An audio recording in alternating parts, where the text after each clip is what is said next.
Dispara millas sin mirar y sin mirar sin asimilar que es la puta herida de tu vida hurgo. Los manas de la chatarrilla hacen papillas, piltrafillas, el no nos pilla y se va con la furgo. Le hará falta una pedicura y una cura si se apura, quizás llega la locura de mi turbo. Dale vueltas a la partícula, deja ya la mandíbula quieta que sola llega a Luxemburgo. Niño prepara la compota que la pera pasa.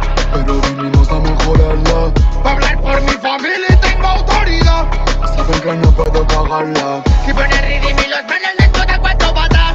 ¿Quieres esa vaina para probarla? Soy aquel en el party donde se gata. Guata que el guatan alma. Vive muriendo de la envidia como los niños en Siria de la bomba que le manda el Pentágono. Y todo el día, mamá mía, keeping it mood, so real. Lo es mana, neva, fía, neva, no. La travesía de la vida más que misericordiosa y nuestra prosa siempre para fabono. Tú podrás por mira traicionar a tu familia, matar tu brazo, sangre y pausa vías, pero yo no. Familia, familia, es el que está a la mínimo. Familia, familia, comparte almas cristalinas. Familia, familia, Rasta Giant familia. Familia, familia, Magna White son familia, ya no maniga. Bombo cry, sing it, cross the line on them. Warrior, vengo con los míos, Magna Gay, cual I fire them. Bombo cry, sing it, cross the line on them. Warrior, vengo con los manas y saqué, cual I fire them. I could stop, shut up on the microphone ballad, and let's smoke the marijuana, psycho Buddha bombo clap. Bang in the street, fire burn it, fill it with. Rasta man, I got Illuminati, play the kill. Stop, shut up on the microphone ballad, and let's smoke the marijuana, psycho Buddha bombo clap. Bang in the street, fire burn it, fill it with. Key Cray is a king, Magnus nesting. Nobody, no kill them. In a creepy style. Chale, no fire them. It's a Rasta ganja. Nobody, no kill them. It's a crispy style. Tally, the fire cream. It's a Rasta ganja. Familia, Rasta chai is familia. Key Cray is familia. Pure nego is familia. Sico, Key Magneto, familia. Familia, es el que está a la mínima. Familia, comparte almas cristalinas. Familia, Rasta Giant familia. Magna Boy que te hablaste, mané.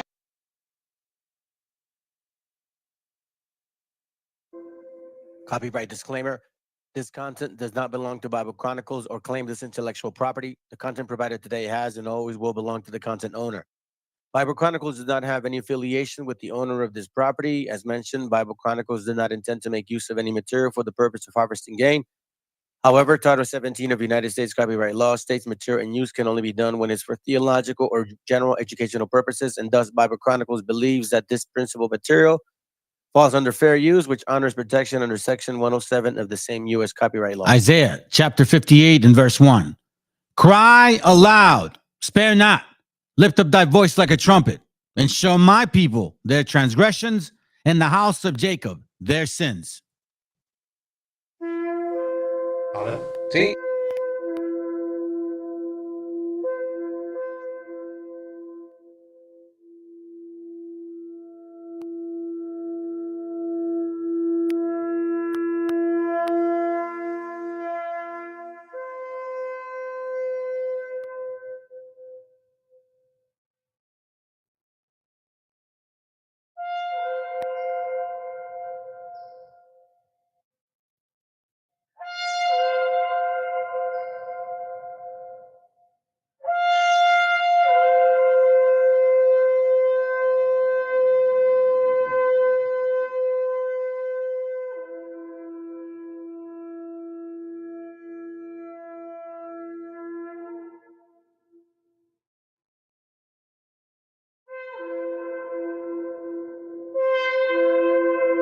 Vale.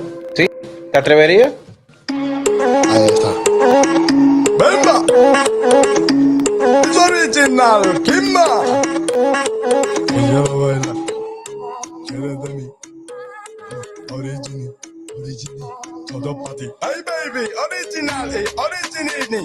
Yo no tengo un cromo de panini. Si viene el malo reventó con el fucking altavoz. Si vengo por el liga, estoy con el chico para soltarlo bien tranquilito. Ese Kimana, el Kimaneto, porque tiene el ritmo y esqueleto. No vi, ella no vio nada. Cuando suelto ritmo parece la bocanada. No soy un dragón, pero suelto llamaradas. No soy un cabrón, pero sueno que te cagas. Original y parecen bandadas de cuervos volando que viene a matar. Si quieres algo del magneto, siempre ves buscando un ritmo. Es original. Siempre suena fresco. Lo mejor me lo merezco. No tenemos parentesco. Golazo te parece popescu. Ey, original el maneta ha llegado a soltar los ritmos sentados. Si quieres algo bueno, pues yo vengo de un pasado. Desde lejos, hace tiempo, no soy viejo. Estoy atento, estoy contento. El entrecejo, no lo ves, escondió hace tiempo. Original representa de radio, el Netflix de Europa. Va a venir a reventar todos los escenarios y llevarme la copa. Ahí va, atención. Estamos en Radio International Real. Hey, hemos vuelto a la casa del video Netflix de Europa. Bomba, claro. Don't stop, everybody don't stop. Llegó el general para prender el club. Hey, sing a boy, then ya para Badu. Con mi cruz, solo tú, dan mi luz. Hey, sing Badu. Don't stop, everybody don't stop. Llegó el general para prender el club. Sing a boy, then ya para Badu. Con mi cruz, solo tú, dan mi luz. Everything come through. Ooh, girl, think you better. I think you clever. Hey, stay, my fucking old nigga. Hey, girl, think you better. I think alone, my brother. Everybody come on, nigga. Hace radio, está fresco. Dice, mueve el cadera, mueve tremendo. Suena perfecto, filo, beca. Suena perfecto, viene del ritmo del ghetto. But the fuck, hey, nigga, the farmer no really nobody. Se mueve el estilo, suena fenomenal. Suena bien guapo que viene los ritmos en radio. Siempre suena fenomenal. Mueve cadera, mueve tremenda. Ese Kimaneto, el rey de la fiesta. Lo guapo te lo digo, Zacarías, así que dale, on the freak, nigga. El autor viene a decirnos con mucha firmeza y gran convencimiento lo mismo que nos decía en el siglo XVIII el barón de Holbach, ¿no? Un filósofo francés de origen alemán. Si nos remontamos al comienzo, entonces hallaremos que la ignorancia y el temor crearon a los dioses. La fantasía, el entusiasmo o el engaño los adornaron o desfiguraron. La debilidad les rinde culto, la credulidad los conserva, la costumbre los respeta y la tiranía los apoya para que la ceguera de los hombres sirva a sus propios intereses.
Okay. Testing 1, 2, 3. Testing 1, 2, 3. Let me check. Okay, I think it's working. Cool, man. I think it's working. I think it's working. Let me replace this here. Do the whole thing about sharing. Okay, man. Good to have you guys here today.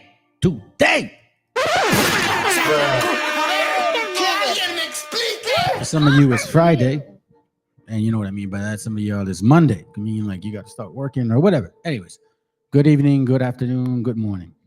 There are some people that watch from like other places. So let's see. I was having an issue with the streaming because usually when you when you set up a stream,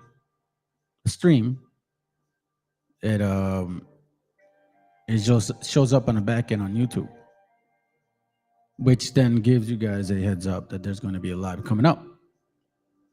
And I noticed that that's not happening lately. I don't know why. Let's assume whatever, but it don't matter. Well, there's only what, 1, 3, 2 of you, I guess. Welcome if you're new. Appreciate you having here. Let's begin. If you're new, I go by Joshua, obviously. It says in the name.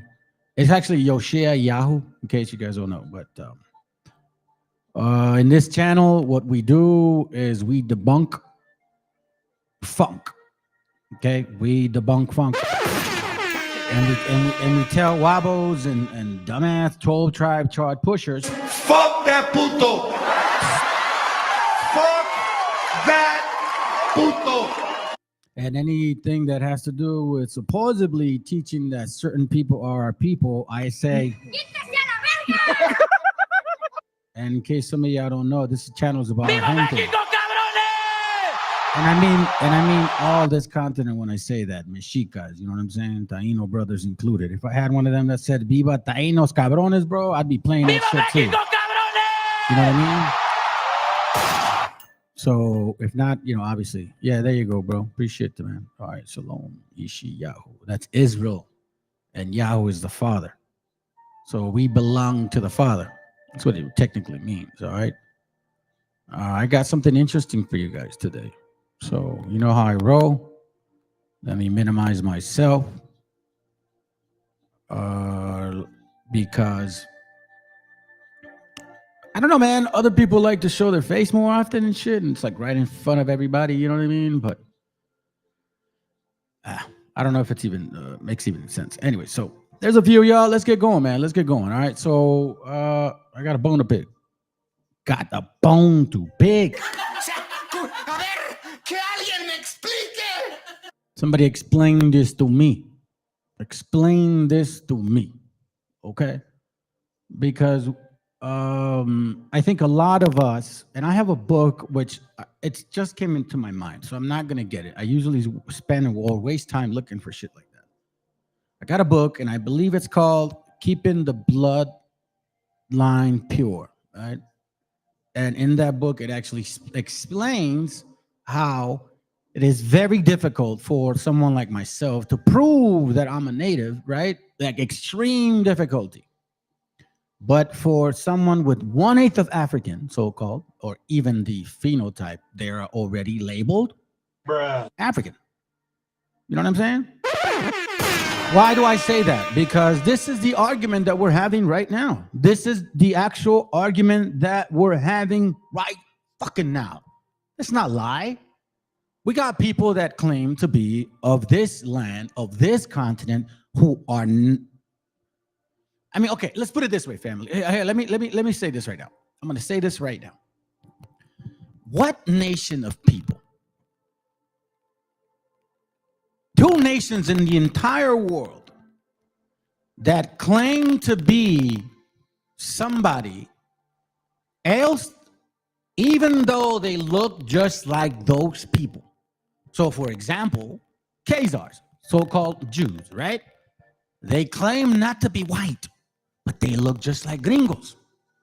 And then people like Wabos, they claim not to be African, but they look just like Africans. So those are the facts that we have to deal with, right? So my question to you guys is this: when does somebody like he stop being black? Why am I asking? You guys may want to know. Can you probably think, you know, because this channel ain't nothing, man, compared to all these other channels, bro. People with 2,000 subscribers, 5,000, 10,000. And quite frankly, a lot of times they didn't got shit to say. They just jump on and create a little window of conversationalism and yet they got more views and whatever. It is what it is, right? So I know that it doesn't matter in this channel, my point of view, but I do have a question, and maybe somebody may be able to answer it because maybe I'm just stupid like that. When does a black person stop being black? And when does a white person start being black? Or when does a white person stop being white? Because I'm going to show y'all that here in this country, I'll say it like this. Here in this country, they fight very hard to keep the American title. You know what I'm saying? Like if you really think about it, right? If you talk about Anglos or Negros, they're not saying they're from Europe, British, French, whatever, or Africans. No, they're saying they're Americans. Why do you think that? We're going to find out today. So again, this guy here, look at him. Did you guys know that he's white? Did you know he's white? Oh, let's find out. Passed away. He never wrote a will, so he had a trust. The government in Jamaica, they wanted to sell all his rights. It was my sister Sedella and Mama Rita of age, and she was the one to fight for it. We had no money. Everything was frozen. You know, my dad was only making what, about $2 million is SD at the time. It was frozen. Lawyer fees, this, that, and the third. All we had was our father's rights, his likeness and his music. Is the likeness. See that right there? He's a so-called black man. These guys, right? Don't wobbles use people like them to claim they're natives?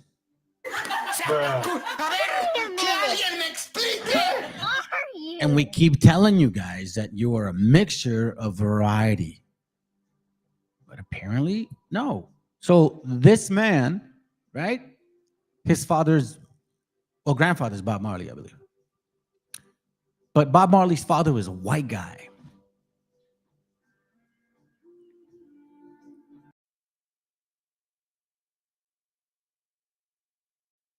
And his music. And we did not sell that. People offered us $20 million. MCA wanted to buy it, this one. So no, Chris Blackwell, the guy that everybody don't like, he loaned us the money. I don't have that type of richness. My richness is life, forever. Because when they sold it, they give the children the first rights of refusal. So y'all had to go raise the money to buy the publishing rights back? The publishing rights and name and likeness. When my father. So when does it start and when does it begin? When do these people start?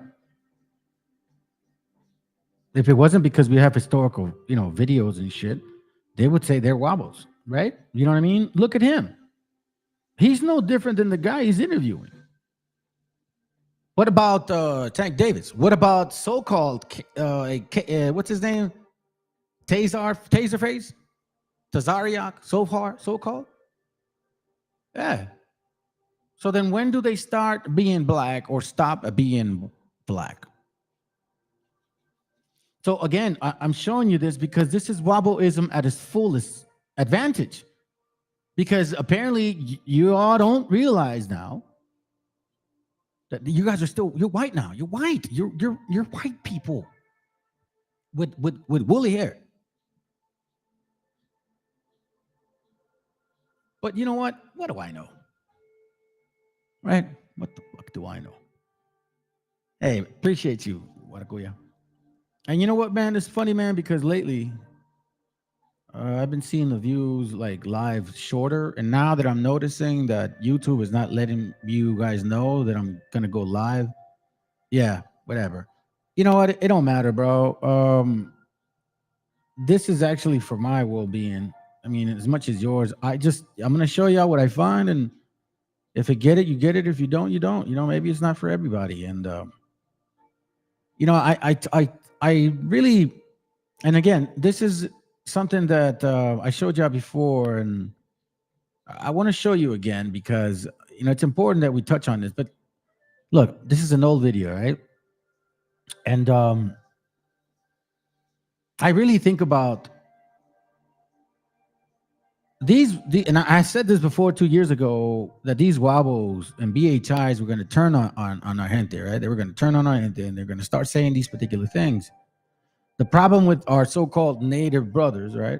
The problem is with y'all is that you guys aren't willing to look at the scripture a bit. Hey, what up, mighty God? You guys aren't willing to look at the script. Yeah, let's go real quick. Stick around for a bit, bro. You may actually like this. That for our native brothers, you're gonna get attacked by wobbles with Bible shit too. You know what I mean? And I say Bible shit on purpose, not to offend it, because I do have respect for the book. There's wisdom in that book. Whether you believe it or not, you got to understand there's wisdom in that book, wisdom that we lost as well. So you got to be mindful. Now, if these guys are going to attack you with those words, you have to know what they're talking about. So I'm going to give you guys 5-6 minutes of this good time here so you can get a grasp. And then I'm going to show y'all the connection of what's going on, the infiltration by who, and how this is all planned out. And then I'll refresh again that you wobbles belong somewhere. And I'm going to go a couple hours. You know what I mean? So I got a little bit of time. So let's enjoy. Let's go. This is education for you brothers with, like, native brothers of the northern part that do not like the Bible. You want to listen to this because this is going to help you understand where these people are coming from. Let's go. Let's go back to school, bro. Like Mighty Guy said, let us go back to school, bro. Right? You know what I mean? It's university shit. Let's go.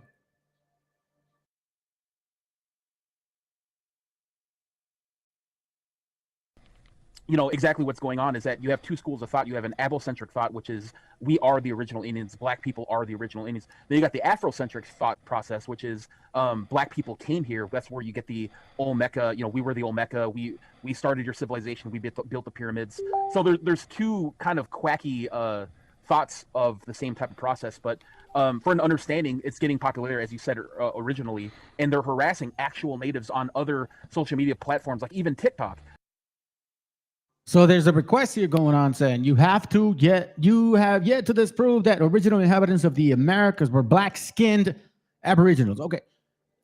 Black-skinned is one thing. Woolly-haired or nappy hair is another. No offense. I'm just saying, y'all, because I'm going to also bring up about the effect of the word Mongol. I'm going to tell you how deep that shit is. And now we're going to have to reflect. You are just reflectively trolling, which proves my point. Wouldn't this be trolling? Let's continue. All right. What does that say? Terry Crews' daddy allegedly is white. Oof. Hey, he likes white girls, bro. Hey, remember the twin sisters, the movie Twins with the Wayne brothers? And he's like, thinking about today. Oh, that shit is funny, dude.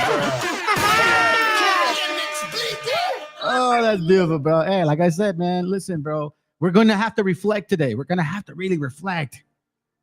Let's go. You look at TikTok, which is an up-and-coming kind of 1-minute segment type of application, and they're calling them. So here on the bottom, let's go to the actual insultive talk, and I'm gonna point this shit out because I really want you to understand, because there's some deep-rooted shit behind words that they use, and you Raza or Native brothers, you guys need to understand this shit. So it says here on the bottom by Tariq Nasheed with the American flag, but anyways. Yes, I'm engaging. There are many white people who classify themselves as white and then throw in a small made-up portion of Native American in order to get benefits from white society and Native tribes. Now, that statement is true, either true or false, which it is. Well, you're probably right. Now, however, wouldn't we just say and suggest that wobbleism is also a connotation of what you just stated? And what I mean by that is that, like we got these black people that supposedly are black, but their daddies are like Bob Marley's father, and just because they got a little black, they still consider themselves black. Not even to the point. No, actually, let me rephrase that. And just because they have a little bit of straight hair, now they're considered natives. Woo! Let's continue.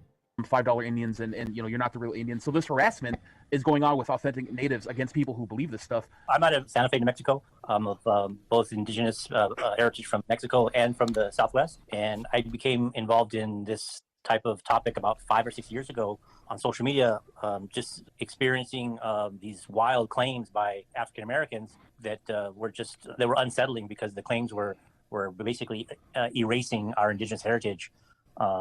Claims of our sacred sites, our pyramids, our mounds, all of our sacred calendar system, all that was supposedly created by Africans or some sort of black Native American tribes that are have been hidden from history or something like that. And it just became infuriating. So I got involved in this topic to really research where this is coming from. And it's allowed me to meet a lot of different people who are experiencing different type of attacks from people that are basically just spreading pseudo nonsense. Treaties on my. So this guy, I've been noticing he does lives every morning. Okay. And I have to ask you guys. Let's ask each other now, and let's be sincere. Look at him; he's lighter than me. And we just saw a picture of Bob Marley's great-grandson or great-grandson, and all of his siblings. And he said the Bob Marley left him the image, like what they look like, and nothing else. No money, I guess, in a sense, right? I don't know. But again, you see the other guy interviewing him and look just like him. You see Tank Davis, you see Captain Taserface. And at what point do y'all stop being black or white or native or what? As a matter of fact, you know what's so funny? Because you consistently say copper color, copper color, copper color. This motherfucker ain't copper color. So if he's not copper colored, who the fuck is he? You know what I'm saying? Let's just go. My website at theresearchguy.com, so you guys can read these treaties, see what's owed to us, and we can go. And I feel, in just me personally, copper color, I feel like we as a people should not be looking for reparations, but looking for them to actually uphold these 1866 Indian treaties. That's what we should be focused on.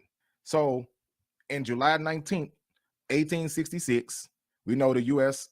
government, they signed. Look, family, I'm going to tell you something. What I've noticed is that a lot of these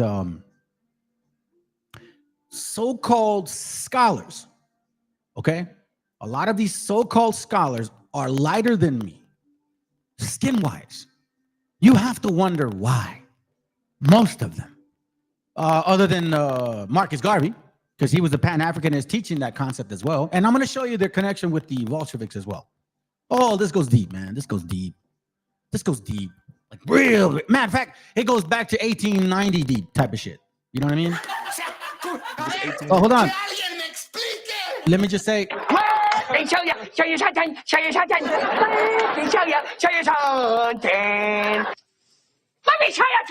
Check this out. 66 Indian Treaty, and a lot of our people, believe it or not, were slave owners.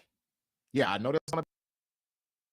So this was the part of the video that I had showed you before. A lot of the people are slave owners. Check this out. He says, I know it's going to offend a lot of them, but you know what? No. Hold on just a damn. Viva Mexico, cabrón! Not you, fool. Hold on just a minute. Hold on just a minute. Don't y'all want reparations? Don't you blame the white man for enslaving y'all, supposedly? Don't you go back to 1619? Isn't that the pain and suffering and empathy that you've been selling to us this entire time? Look, do you see this white-looking dude? When does he stop looking white? I mean, when does he stop being black? You know what I'm saying? He's lighter than me. Most of these people are like what he looks like. And God knows what type of grand white pappy they had. Anyways, let's continue. Let's continue. Believe it or not, we're slave owners. If the white man enslaved you, supposedly, and you're so offended by it, supposedly, and you want reparations by it, supposedly, and this is what you base it off of, why is this not mattering to you? He said it, that his parents, his family owned slaves. Let's go.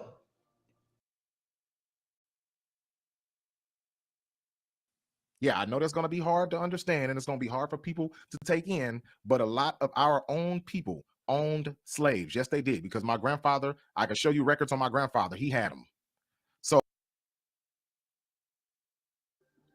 y'all made a big deal about white folks supposedly enslaving you. He just said it himself that his historical family bloodline had slaves. I wonder what they looked like. We're going to find out. And I've showed y'all before in my classes who they actually were, mostly. Would you believe that if I was black, I would steal a native cis woman, rape the shit out of her, and those babies, because, you know, they're her babies, I would enslave them?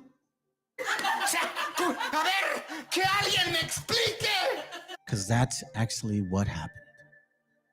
Let's continue. So we need to understand all of that part about these treaties. But the point of what I wanted to bring out was because we never talk about these 1866 treaties and what we are owed in those treaties. So when a lot of these Native Americans, because I had a lot of backlash, I listen, I can go in my email, right? I could just put my email on screen and show you many emails from Native Americans, Europeans, saying, oh, you guys just trying to claim that you're Native so you can. So he says from Native American Europeans, he wants to make sure he puts that in there. Like, hey, in Guaracuya, you got a 100% point. This is all swindlers, bro. We're going to put you right back into space. As long as I'm alive, bro, I ain't gonna let you. You better come through me. And you know, again, listen, I am not afraid to go to somebody's platform and talk about this or debate this topic, especially because, you know, I mean, I was born in Mexico. So I wasn't just popping up here in Americas and assuming I know my history down there. Because the problem with wobbleism, because these are the facts, is that you guys think that everything's based in America. You don't realize that there's Brazil, Chile, Ecuador, I don't know, Mexico, Costa Rica, you know what I mean? Panama, Paraguay, all these places with people that actually know their history. Let's go. Benefits. Well, let's backtrack. Let's not even talk about who is Native or who is indigenous or who is American Indian and all of that. We're not even talking about that portion of it. Let's just talk about it from a business standpoint. So you know what? Since we may not agree to disagree, that let's not talk about that. Do me a favor, just, you know what I mean? Like we were there at that time. You know what I'm saying? We were there at that time. Imagine if I go to Africa, move to Africa, and like let's say my great grandfather, right, moved us there, and now I'm so-called African, and I'm telling Africans that I'm the original African. They're not. That they were brought from America to Africa. Imagine me going to Africa because my great grandfather brought me there and saying, hey, you Africans, oh, you guys are from America. Us right here, me, you know, we're from here. We're originally from here. That's exactly what's going on. Let's continue. Standpoint. Even if you claim, well, you guys are Africans and blah, blah, blah, and it doesn't matter. If you were born in that territory during that time of July 19th, anytime before July 19th, 1866, any of the people who went on a... Remember those areas? You notice how this section here is not colored?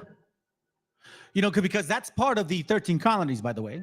Let's continue. Remember, let me put that seed in there. That's part of the 13 colonies. That's why it's not colored. That's prior to 1783. On a Trail of Tears during the 1830 Indian Removal Act, okay? Any of those people who went on that Trail of Tears and came back to that territory, or they was born in that territory before 1866, are owed benefits under the 1866 Indian Treaty. And you know what? I actually have an actual book, and again, I'm not going to look for it because it just came to my mind, but it's called Lottery Land, okay? Look for it. It's called Lottery Land. I think maybe at least I can look for it online. I'm not going to read through it, so you can see what I'm talking about. And in this book called Lottery Land, right? Let's see. I have it here. Here it goes. Oh, hold on a second. Let me go back here. Boom, boom, boom, boom, boom, boom, boom, boom, boom. Oh, not that one. This one, maybe. Is this one? Give me a second, family. Oh, okay, is this one right here? All right. Did this book called Lottery Land? Where's it at, man? Here it goes. Look, here goes. Boom. I'm gonna text it to myself real quick. I'm not gonna read it because it's gonna take a long time to look through a lot of things. But no, you're in this book. You guys can look for it, download it, archive that the hell out of it. And in this book, you're gonna find out and see that lands that belong to our indigenous native brothers in the north, okay, were given away. Were given away. Not bought and sold by our native brothers to certain people. No. They were taken and given away. Okay, these are called the Cherokee Land Lottery, containing a numerical list of names of the fortunate drawers of said lottery, engraved James Smith, 1838. Now, keep in mind of what we go further into by the years. The year 1838 land lottery given away, which belonged to the Cherokees. Now, I know, and you're going to find out, and you that follow this channel will know, and probably should know, that these land lotteries were given to white and black folks. So, negros, who the hell is so-called native, and who the hell is not? Let's go. There's these various identity cults within the African American community that all play a role in what we're talking about here. There's many facets to it, so it's kind of hard to unwind everything to make sense of it. But the claims all kind of are very similar, and either Africans were already here before 1492, or that there was black Native Americans here before 1492. So you have these one faction of the African American community claiming they are not African, that they are original Native Americans, and that the original Native Americans were black. Then you have this other facet in the African American community that are claiming that they are African, but not all Africans came here during the slave trade. Some were already here before Columbus, and they're the Olmecs and stuff like that. So it's very complex, but it's all erasure. It all boils down to that not all Africans came here during the slave trade. Some were already here before Columbus, and they're the Olmecs. I know that's an excellent example right there, man. I'm glad that they were able to find a perfect example of to debunk the stupid assumption. Olmecs were not Moors, not Africans, neither the lost tribes of Israel that were indigenous of again, to you native brothers in the north, do you believe we just organically came from the ground? Or were we monkeys? Because that's really another question I have. And I mean, I'm not trying to tackle it here, but look, in my channel here, I've proven to you guys what I believe I am and showed it to you through the Bible. A lot of you don't believe. I showed it through historical books. A lot of you don't believe. Matter of fact, I took a DNA test and it proves my theory of what I found. And instead, you guys don't believe. So, it's I guess it doesn't matter, but for you brothers that maybe consider it at least of the thoughtfulness of how much this matters to us, it's having open mind into the possibility because you've studied. If you don't study and you can't debunk this and because you don't know it, then don't say it's not true. Go in there and find out. And if it's not true and you can show it to me, then yeah, we could agree to disagree. But quite frankly, there's too much information. And I'm going to give you guys some of it today because I'm going to show you where some of this history comes from. Okay, let's go. Olmecs and stuff like that. So it's very complex, but it's all erasure. It all boils down to that they are trying to erase our indigenous history, and they're taking it for themselves. Whatever side they're on, whether it's it's a black indigenous or whether it's Africans were already here, it's all in attempt to give themselves a foundation in the Americas. But fast forward that to 2020, I believe that the people are pushing this movement because black folks, African Americans, they want reparations. And they feel they're owed reparations through slavery, and they feel that Native Americans have already gotten reparations because there's reservations and things like that. We see it all the time in comments on social media that Native Americans already got reparations. When are we going to get our reparations? We're indigenous also. That's their claims. We were here also. We were here before Columbus also, but our identity's been kept from us. So it's this conspiracy that the white government, along with tribal Native Americans, have somehow misclassified these so-called. So as you can see,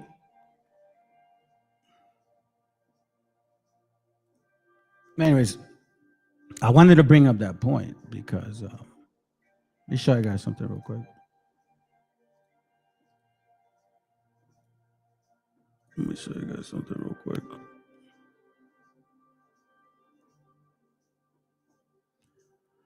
Oh, I thought I had this open already.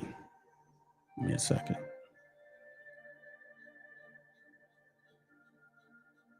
Give me a second, family. I thought I had this open already. Start free trial. Let's see.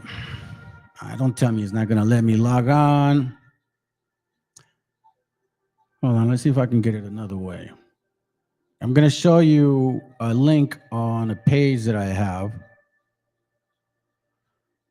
And his name is C.C. Marquez. Carlos Cueva Marquez, they call him. Wabos love to run to him. I had access to the link.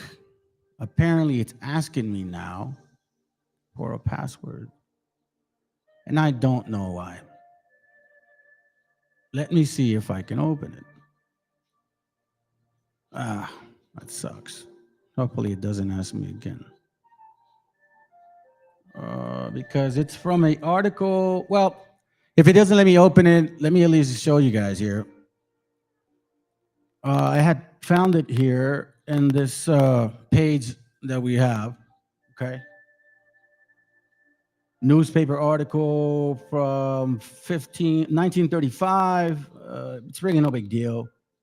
But this guy that they use, he is one of the first people, or one of the few people in Mexico that claims them to be that there's a so-called Negroes originally here, right? Here. But in that article in 1930 something, he calls them so-called these Negroes based people, like stupid asses. See this guy right here. So Arthur C.C. Marquez, Carlos Cuevas Marquez, several isolated, but here, let me see if you guys can see it. Hold on, okay, you guys can see it.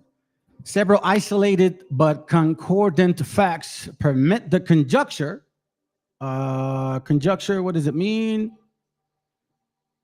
The opinion, judgment based on inconclusive and incomplete evidence.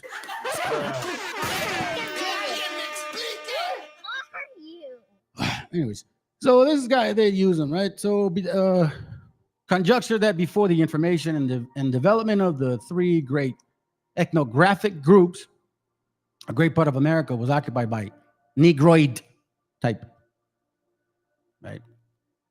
So, you know, they go and this has already been debunked, but anyways, they don't care. Let me show you his name again just to kind of give you an idea that they're always running to this idiot, and then we'll look at who he is. They came for America, you know, another what I call confabulation. Anyways, so it says here, page, and again, I go to him because I'm not afraid to give the source, bro. I mean, technically, you know, that's what they use anyways. But let me give you a history of who this guy is. Australoid Negrito. He was taller than the average Amerindian. Okay? You see that? Unlike the short-statured Pacific Australoid Negrito, he was taller than the average Amerindian. Although the historian Carlos Cuevas Marquez does not mention does make a mention of a few black men seen in Darien, now Panama, by the American tribes who settled there. Okay, so we're seeing again his name. He's trying to tell you like who they run to. That's all. You see this goofy lady right here? You know, the one that thinks because she has mixed hair phenotype, she automatically thinks she's a native. She might be, she might not. But, you know, spiritually speaking, I don't think she is. Because it sounds to me like that West African spirit. Oh, wait, hold on a second.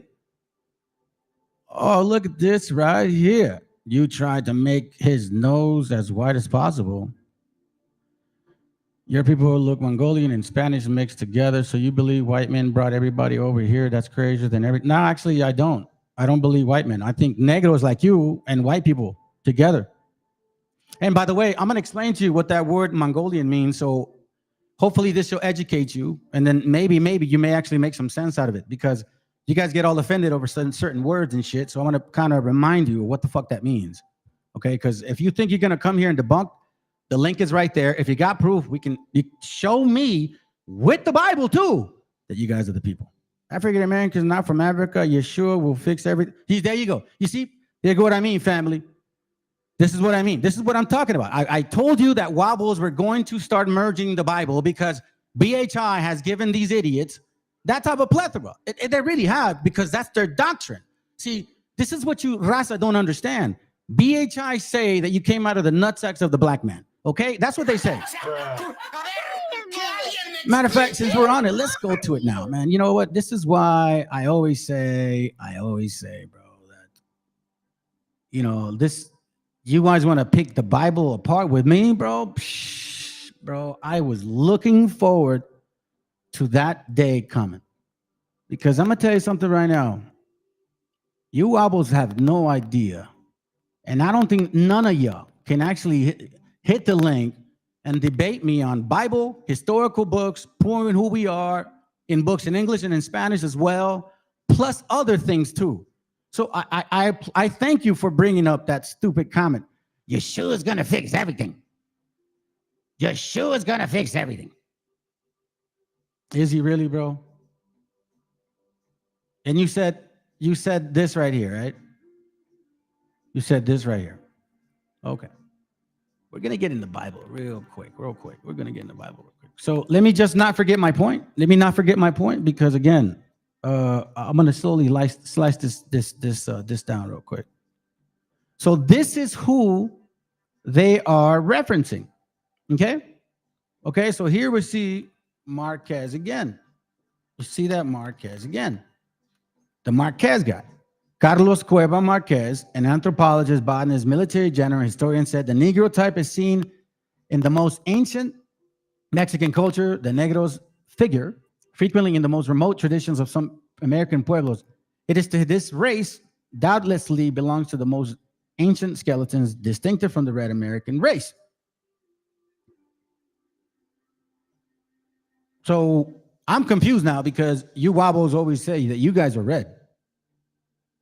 Yet you use him, right? So now, but then you say white people, and wouldn't you consider him a white man, right? Explain this to me then. You're saying white people this, white people that, but then now all of a sudden we know who you guys reference, and you're referencing white people. Then you say that supposedly could the white man do all that? So I don't understand. How the hell do you think that you're from here with what science? The white man science.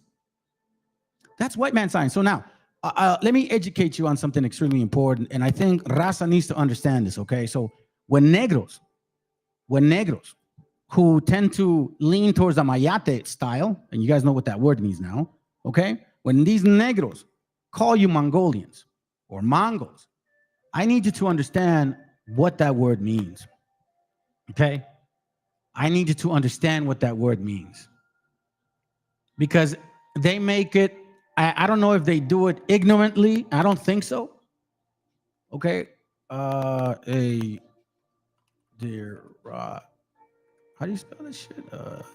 It's a term.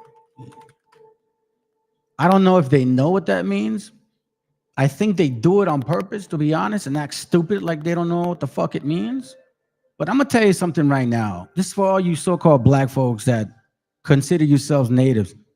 You guys are basically saying, in Mexico, when you call somebody a Mongol, you're calling them a fucking retard, okay? Get this shit right through your head. When you call somebody in Mexico a Mongol, you call him a fucking retard, all right? And that is no freaking different than me calling a negro a nigger. It is no fucking different. So when you say Mongol or Mongoloid, because you're referring to features, I know it means deeper than that shit to a lot of people that you don't know. So this so offensive attitude, like, oh, don't be calling me. Y'all might have been funny with the whole nigger word and call yourselves niggas, because I don't even use that shit. But when you're saying Mongol to raza, it says a person affected with Down syndrome. We know what the hell that fucking means. It's offensive. It's offensive, and you guys do it on purpose, which is called mongrel or mongrel at the same time. So, if you don't want raza to look at you guys like llantas or the word nigger, don't call our gente Mongols. Because first of all, we're not this shit in the first place.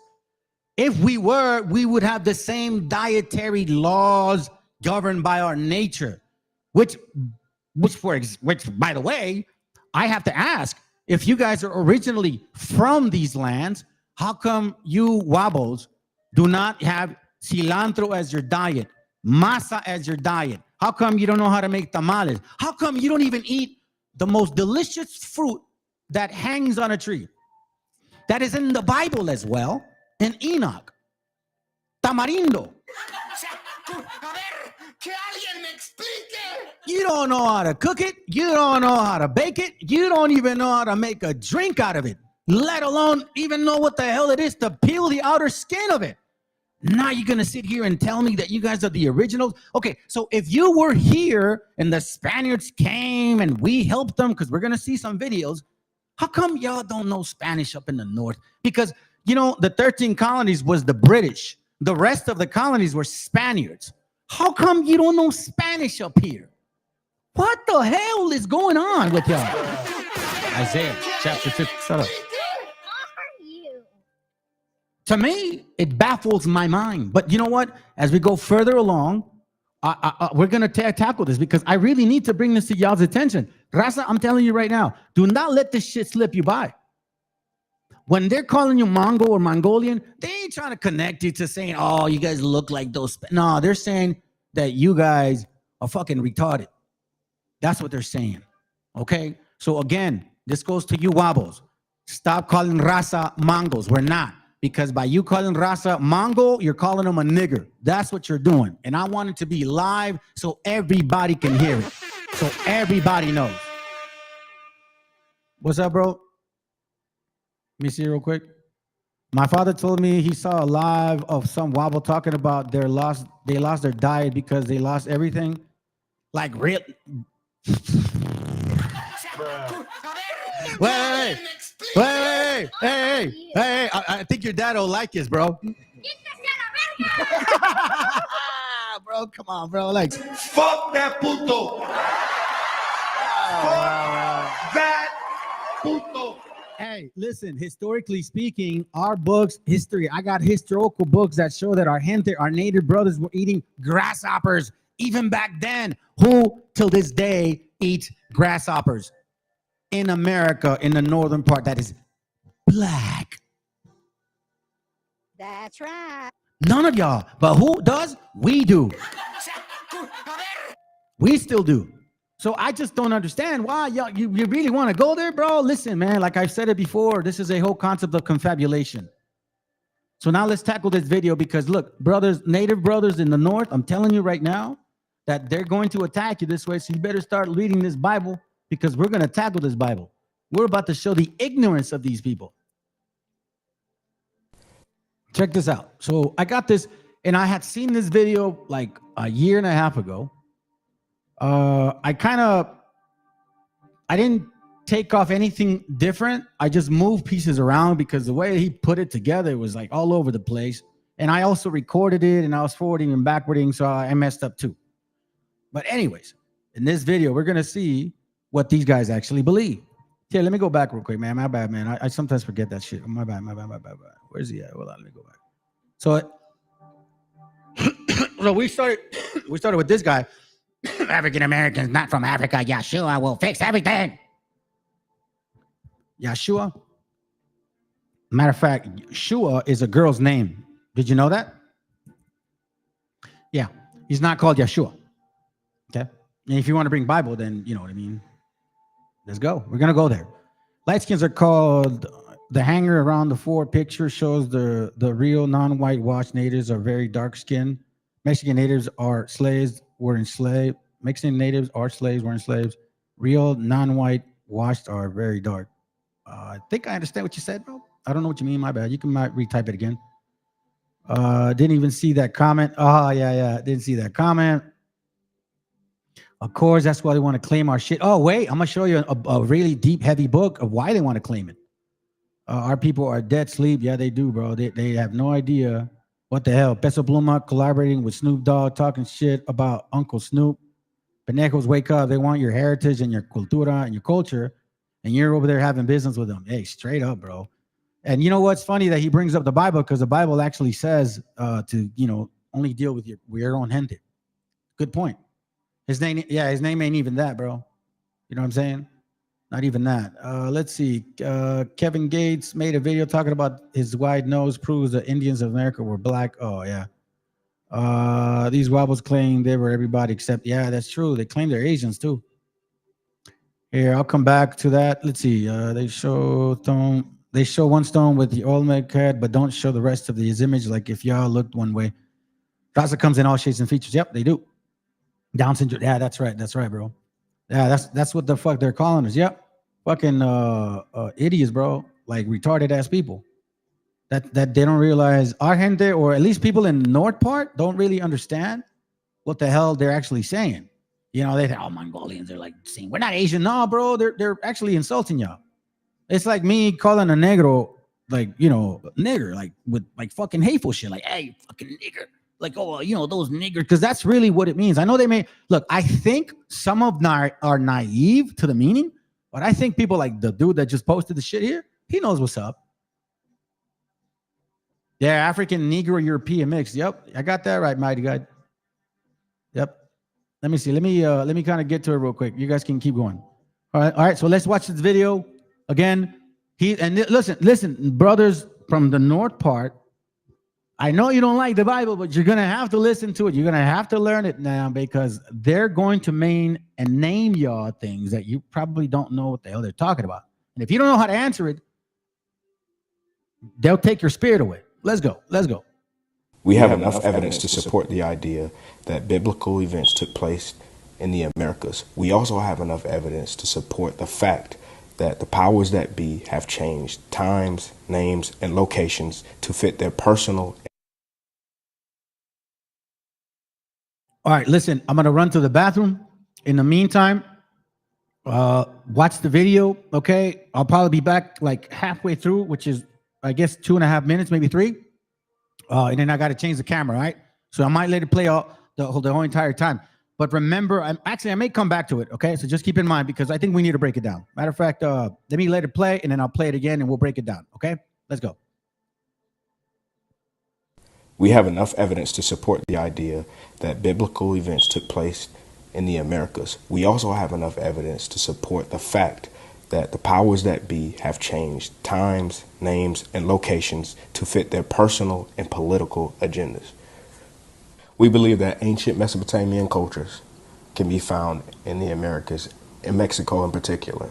Canaanite customs, gods, and practices can also be found in North, Central, and South America. Joel 3. Now what have you against me, O Tyre, Sidon, and all the... As you can see, these strangers delivered the exact message that the Creator gave to our forefathers.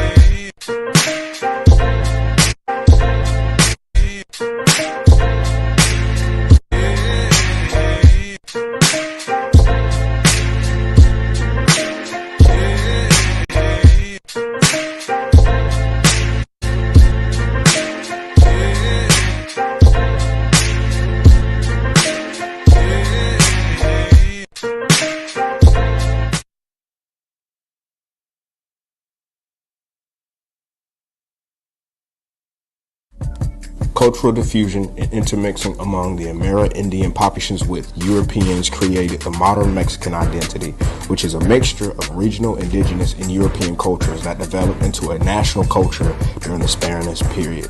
So there you have it.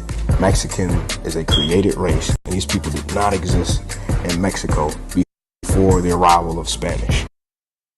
Okay, all right, cool, man. I'm glad I didn't go too far in. So let's go back. And now we're going to break it down, okay? Going to break this shit down.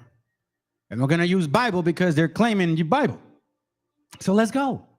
I'm glad you guys are here today, man. I'm really glad you guys are here today, bro, because we're about to lay down some tracks. Let's go. We have enough evidence to support the idea that biblical events took place in the Americas. We also have enough evidence to support the fact that the powers that be have changed times, names, and locations to fit their personal and political agendas. We believe that ancient Mesopotamian cultures can be found in the Americas, in Mexico in particular. Canaanite customs, gods, and practices can also be found in North, Central, and South America. Okay, all right. So, okay, you hear what he said, right? So he's saying, yeah, referencing the Bible and all that shit. Okay, sounds good. So he says Babylon, or I'm sorry, Mesopotamia. And then, oh, and by the way, there's also these other people. You know, there's all of these other people, right? So check this out. I think he said Canaanites. Let's see. Let me see here. Let's see this one. Canaanite customs, gods, and practices. Yeah, there you go. Canaanite custom, gods, and practices. Okay, so let's go to the Bible real quick. Let's go to the Bible real quick. And we're going to look at Canaan. Okay, so for you brothers that are new, Canaan is the descendant of Ham. Okay, and Canaan was cursed because of his father. Okay, I'm doing baby step shit. And Canaan, do you know what I mean, is in a certain area. So Genesis 11:31, Terah took Abram his son, and Lot the son of Haran, and his son's son, and Sarai, his daughter-in-law, his son's Abraham's wife. Okay, so they all went together as a family. And they went forth with them from the Ur of the Chaldees to go into a land of Canaan. Okay. Do you understand now? Kind of like Canaan, son of Ham, Abraham. Now that's important. And why am I showing Ur of the Chaldees, and why did they go to Canaan? Right? So again, this is a very important point. You have to understand what he's talking about. All right? Now, as you know, this story, if in case you're not familiar with the Bible, it's of the Middle East, right? Right? Okay? Okay, so let's find out, first of all, because let me take a step back. In the Bible, like the typical Bible that we read, whether King James, whether it's a New English translation, whatever which one you want to read, right? They don't tell you where these nations scattered. Now we know that after Noah's descendants, okay, right around, I believe, around Peleg, right around here is when all the nations spread. Okay? Now, the Bible doesn't go deep into that. So, but you know how they say, if you believe in science, and we all came from Africa, but the Bible says that everything originated in Asia. Okay? Those are facts. Those are facts. Now, in Asia, that's when all of it spread. So all different nations, Ham, Japheth, and Shem, went to their designated lots. Like, if you believe in the Bible, God had created. Right? Okay. So now, if you go to this other book called Jubilees, all right, in Jubilees, it's basically the first, kind of like story of the Abraham, the Exodus, and all that stuff. So it's confirming what they're talking about in regards to the spreading apart. So I'll even go here. Let's see if it's here. So there you go, right here. The sons of Noah now divided their portion. All right. So look, check this out. And Ham divided his son, this is Jubilees 9, chapter 1. Again, some people believe, some people don't. Is it a narrative? Who knows? But I read, and you know what? It makes sense. So it says, and Ham divided his sons, and the first portion came forth for Cush towards the east. And to the west of him, Mizraim. And to the west of him, Put. And to the west of him, to the west thereof, on the sea for Canaan. And you're like, okay, hold on a second. So where's that at? Yeah? Okay. Well, now we got to take a step back. You see, you guys probably have seen many maps and shows where Japhites went to the north. Shem stayed in the Middle East, Asia, all of those regions. And Ham went to Africa. That is what the typical biblical scholarly understanding is. Okay? You can't go around that. Now, here we see that Ham divided it among his kids. Then it goes Shem also divided among his sons. His first portion came forth for Ham and his sons to the east river Tigris till it approached the east to the whole land of India. So here's saying Shem goes from India to the east portion to the Dan, all of this area. All right. Okay. Which is also covering this section of Arphaxad and the region of Ur, the Chaldees. Okay. And now it goes into Japheth divided his lands among his sons, and he's talking about Gomer, and they went up north, and yada, yada, yada. I'm being kind of funny because I'm just giving you a quick history. All right? So now we see the division. Hopefully I'm not going too fast. But now, here we go. So now in case you guys don't know, Mizraim is like Egypt, basically. So follow the map. We're going to go to Jubilees chapter 28, I believe, not 29. Is it 9? No, chapter 10, sorry. Verse 28. Okay? So now you went from chapter 9 to chapter 10. So now we're going to get some understanding as to what the hell Canaan was doing, who he is, and where he should be. Okay? So it says here, verse 28, and Ham and his sons went into the land which he was to occupy, which he acquired as his portion in the land of the south, which is Africa. Okay? Africa. Now, and Canaan saw the land of Lebanon to the river of Egypt. That's in basically Jerusalem, that whole continent that belonged to Shem for certain people. But Canaan saw the land of Lebanon to the river of Egypt, that it was very good. And he went not into the land of his inheritance to the west, that is to the sea.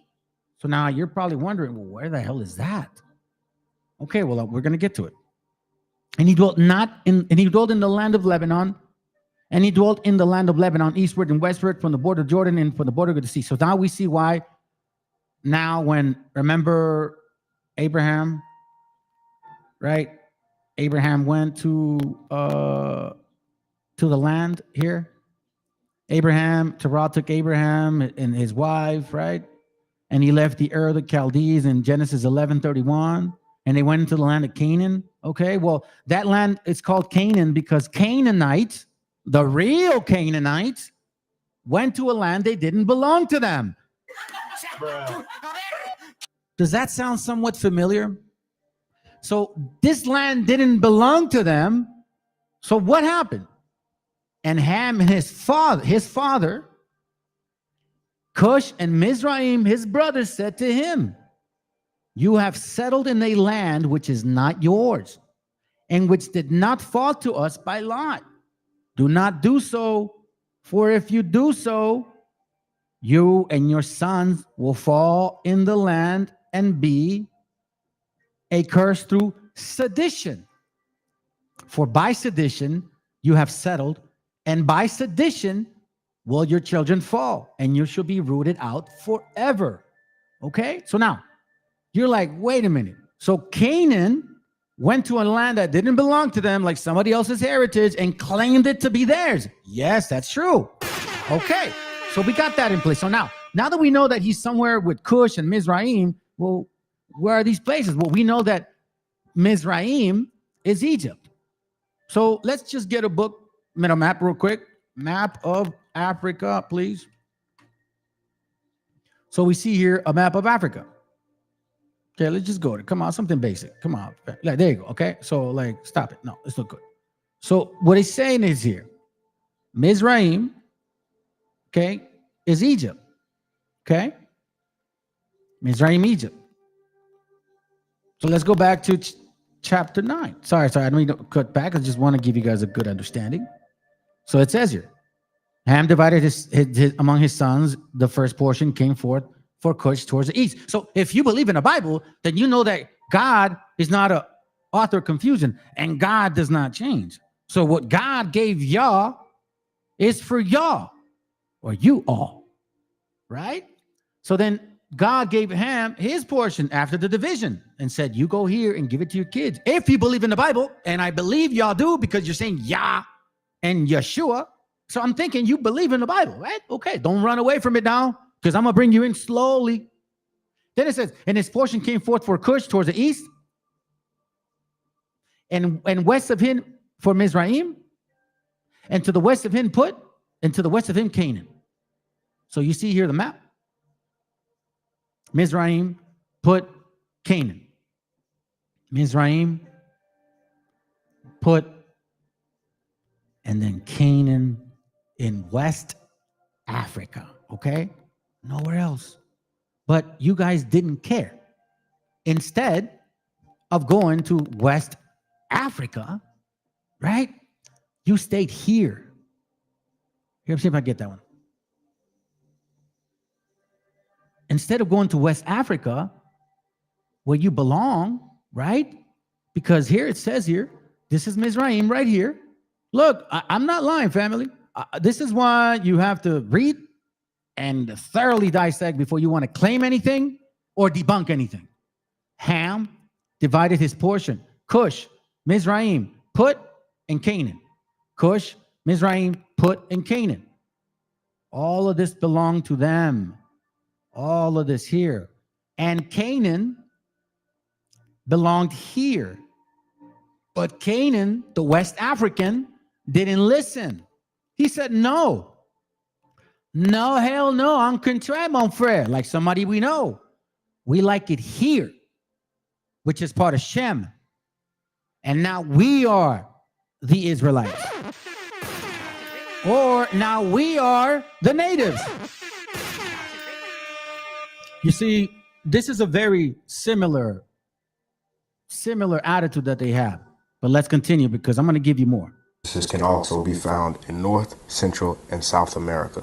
Joel 3.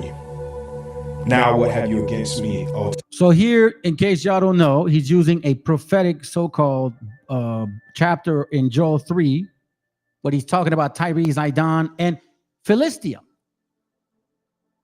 Philistia, right? And it says here, are you rendering me a recompense? But if you retaliate against me, I will swiftly and speedily return your recompense. So Philistia is a very interesting word here because, let me see, ancient, please let me remember. Hold on, let's see if I have it. Here it goes. Is it this one? Let's see. Now, give me a second.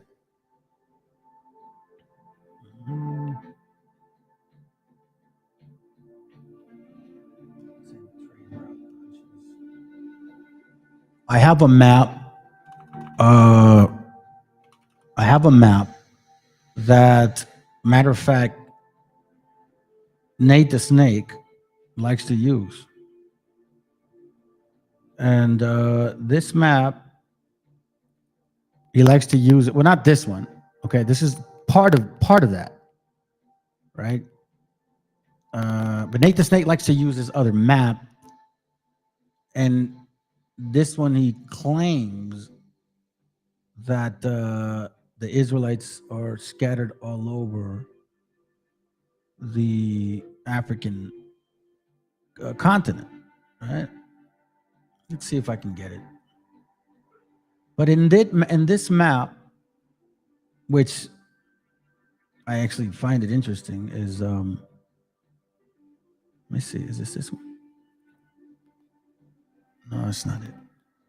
You actually see the name Philistines. Anyways, for the sake of time, let me see if I can look for it. Let's go. Tyree Sidon and all the. As you can see, these strangers delivered the exact message that the Creator and all the. Let's read that real quick. The siege of Tainos.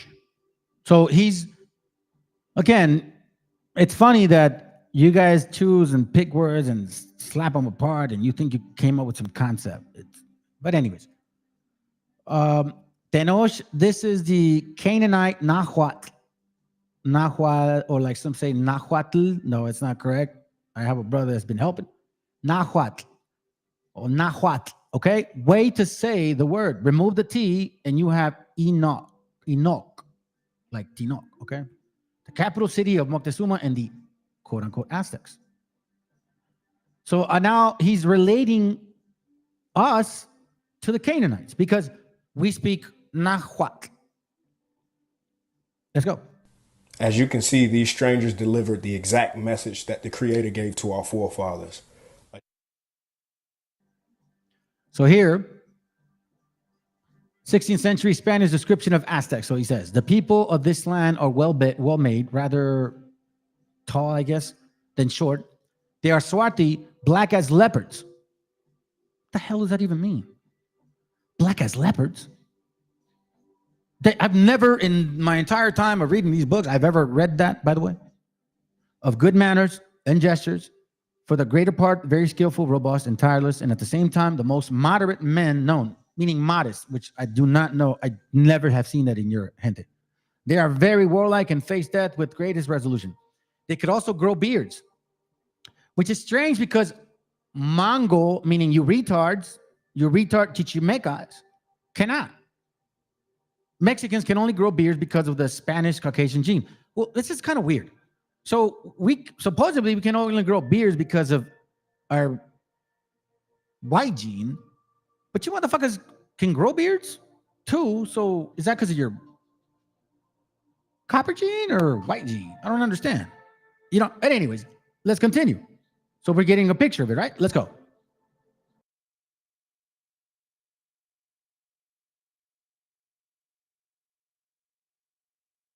Then he says the Incas suffered the exact same fate as the Aztecs along with other Negro tribes. The Canaanite Chichimecas tribes aided the Spanish in their conquest of Promised Land. They had been oppressed by these Hebrews long before the arrival of the hostile nations. The Most High set a prophecy against them for assisting the sons of Greece. So, okay, first of all, let me introduce y'all to, see if I can actually get this, because I'm kind of doing a little side move here. Let me see if I have it here. If I don't have it, I may just move on. No, that's not it. Hold on. Wait a minute. Hold up, wait a minute. Okay, hold on a second. If I don't have it here, then maybe what I'll do is I'll just see if I can tag it to my other page real quick. Hold on. Just bear with me, vatos. Okay. See, if you're going to claim that we're Canaanites, okay, fine. Then you need to have a history of who these people are. And you have to have a history because apparently you're phenotype driven, right? Like, oh no, you guys are those people. Like, there's got to be a Canaanite because you know what I'm saying. And we're the wobbles, we're the natives of this land because, God, what else? I don't know. What else? Let me see. Hold on. Let me take that off, man. I didn't even realize I left your message up there. My bad, family. We're the people. That's that, right? Okay, sounds good. Well, in that case, and with that fairness, I think, and logic. And right, because you basically are using and exercising that option. Let me go ahead and apply it as well. So if you're saying that the Chichimecas are Canaanites and that the Incas suffered the exact same fate as the Aztecs with the other Negro tribe, right?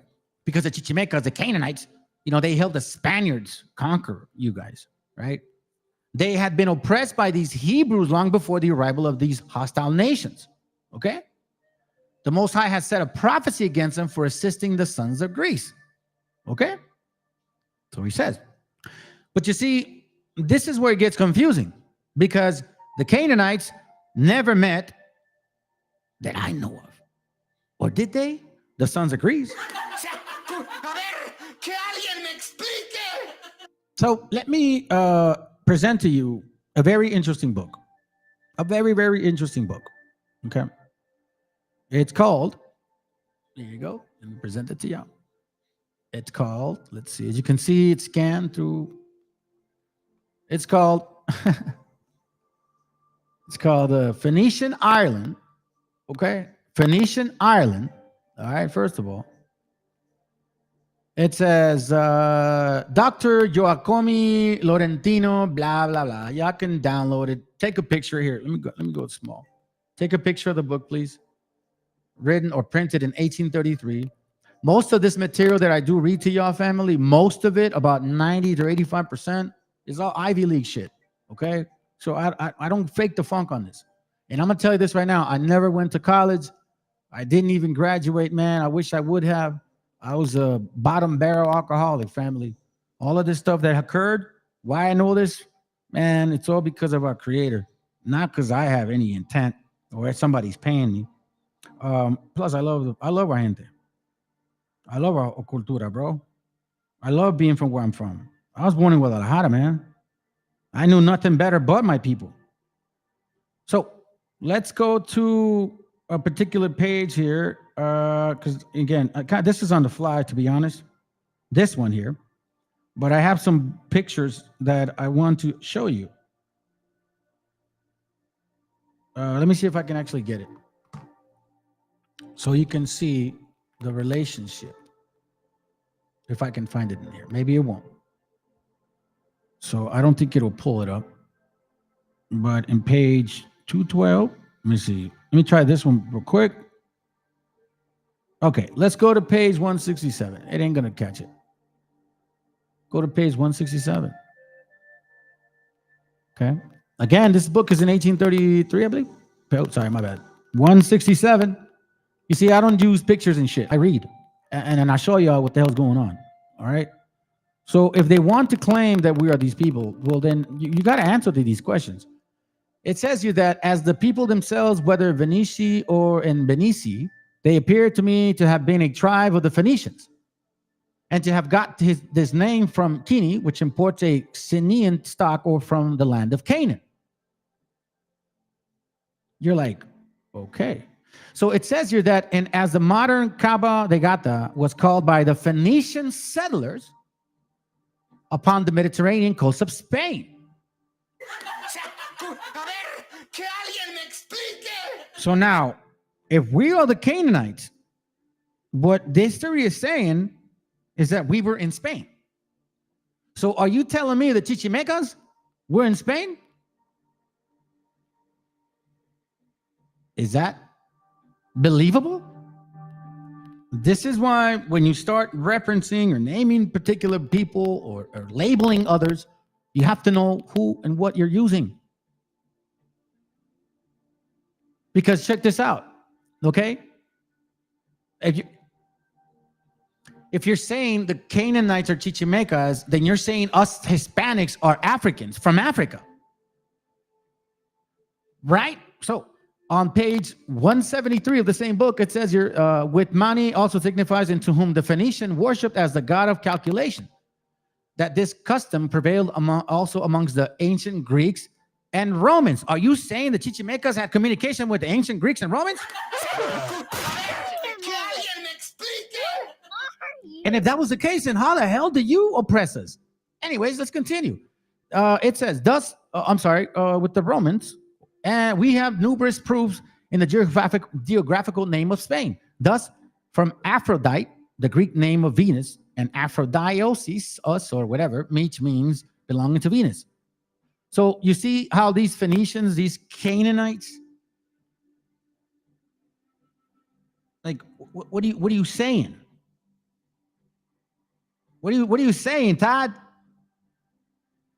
You know what I mean? Like, I need to understand the logic of your so-called Canaanite doctrine that we are the Canaanites. Because based on this book, that means we were up in Ireland as well. You mean Chichimecas were in Ireland too? And if Chichimecas were part of this Phoenician group, don't you think that they would have called upon their brothers and said, hey, come help us because we got these Negros and Spaniards attacking us? I don't understand. There's another page right here. Take a picture of it. You guys can read it later. I'm just pointing out some important facts here of what this guy is actually saying, because the Phoenicians, they worship Baal.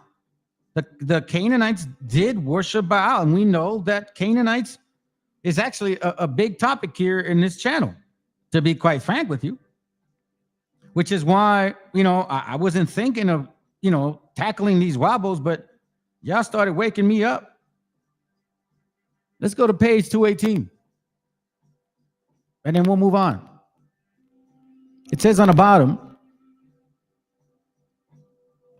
but the name of the city of Miletum itself would appear to have been given by the Phoenicians.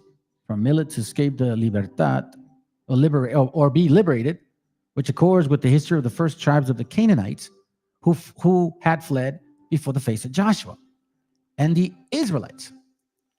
We observe also that Miletum was otherwise called Anaktoria from Anak, a descendant of Anak, of whom many of the Phoenicians used to boast as their founder of their family.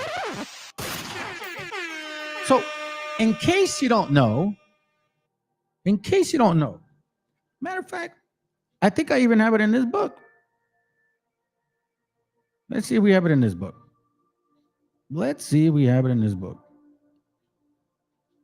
Let's see. Yeah, let's check it. Page 221. So if you're saying that the Chichimecas, right, are Canaanites, okay, and you care about phenotype, right? Because that's what you base your doctrine from, that certain people look a certain way. Okay, page 221. There are those two to whom those words denoted a standard or ensign or whatever erected and elevated in conspicuous position, right? And when connected with sacred matters, the officiating high priest of sacrificer, a learned man, Judaical temple, blah, blah, blah. Supposedly we're Druids. That's what they're saying, that we were Druids because we're Canaanites. They, however, come near to the truth of who conceives that by these words is indicated some of the ancient colonies of the Phoenicians who settled in Ireland. So you're saying Chichimecas were in Ireland? Now, for it is as admitted and established opinion that the Phoenicians' name was invented by the Greek in imitation of the Greek Hebrew form of expression. You see that? So Canaanites have a connection to Hebrew. Let's continue. Fini Anak, that is the son of Anak, or Anasians. Anak, as we have said, was a giant.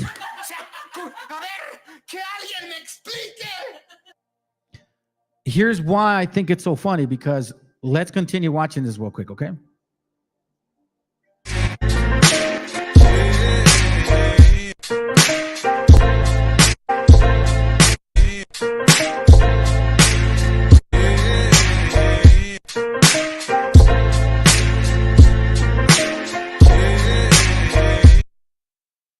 According to him, these Chichimecas who are Canaanites should be fucking giants. Okay? Anak, as we have said, was a giant and the son of Arba, whence comes Anakim and plural giants. And being the founders of that race, the Greeks thought that the inhabitants of Syria had derived from the origin. So again, these guys were giants. Are you saying that the Chichimecas were giants? But here we see that African Phoenicians. African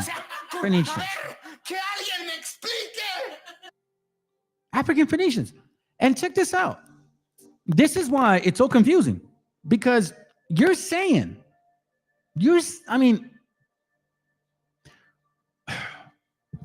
if we see Africa here regarding the name, right? We see Africa here regarding the name, calling them Phoenicians, calling them Canaanites. Apparently we're these people. But here's where it even gets more interesting, because you wobbles, you base your doctrine on what you look like supposedly in these books.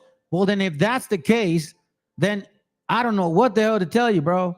For although but a few of the Phoenicians had really owned their own origin to the family of the Niceans, as Bokar had before observed, yet the celebrity of the race had charms for many to make them wish and lay claim to it as a parent stock. Besides, in all nations, it is handed down as a presumptive usage that they're selecting their names from the elite of their nobility.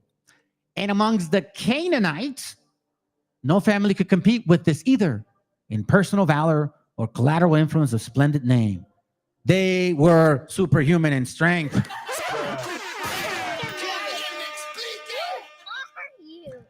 And so gigantic in stature that compared to them, the Israelites appeared like locusts. What the hell are you talking about, bro?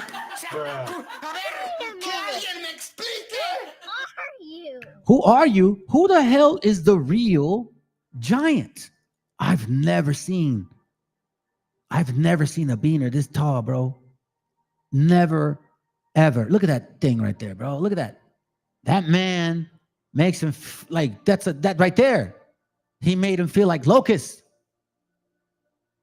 It says that they were superhuman in strength and so gigantic in stature that compared to them, the Israelites appeared like locusts.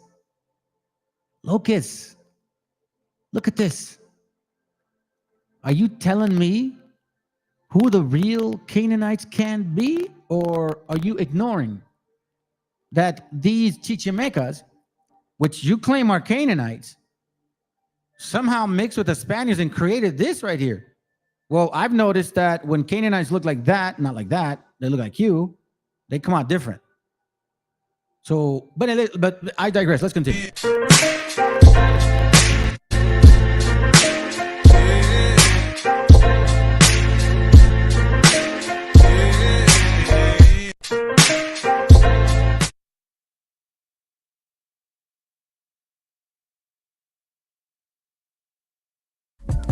Cultural diffusion and intermixing among the Amerindian populations with Europeans created the modern Mexican identity, which is a mixture of regional, indigenous, and European cultures that developed into a national culture during the Spanish period.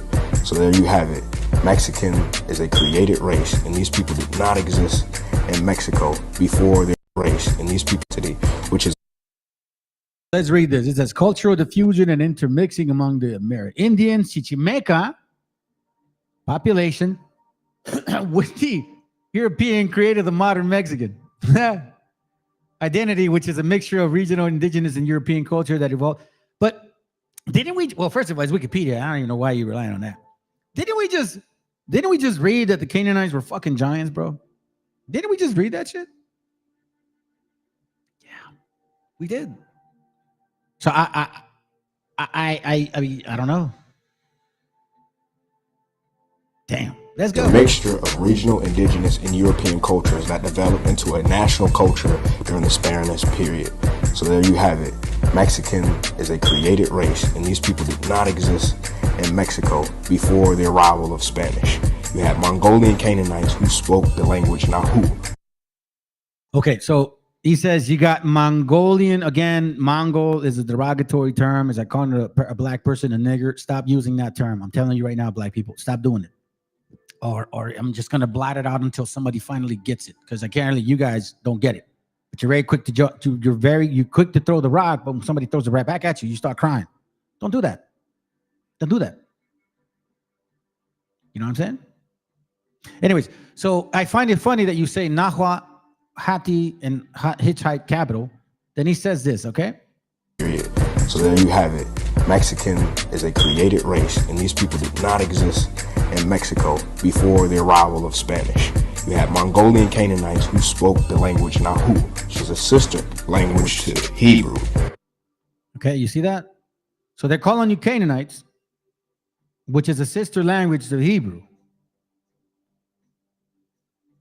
This is nothing new. Nothing new.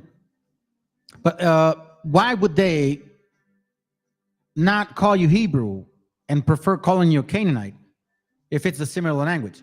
Because nobody can prove that you are really Canaanites.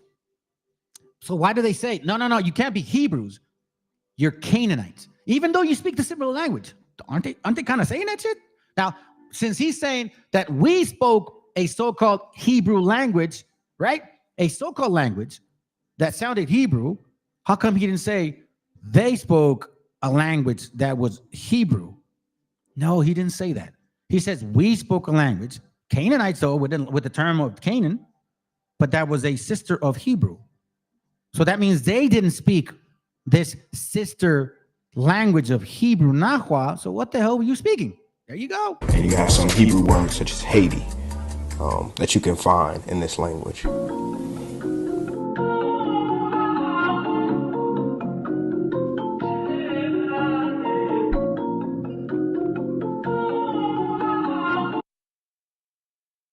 Give me a second.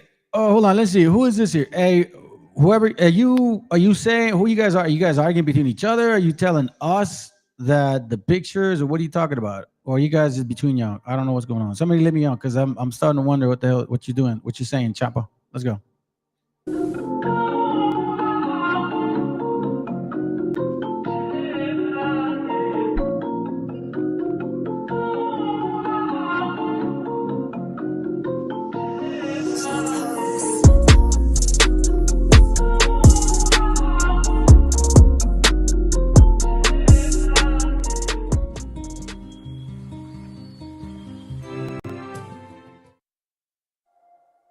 The population of London or Rome.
There you have it, friends.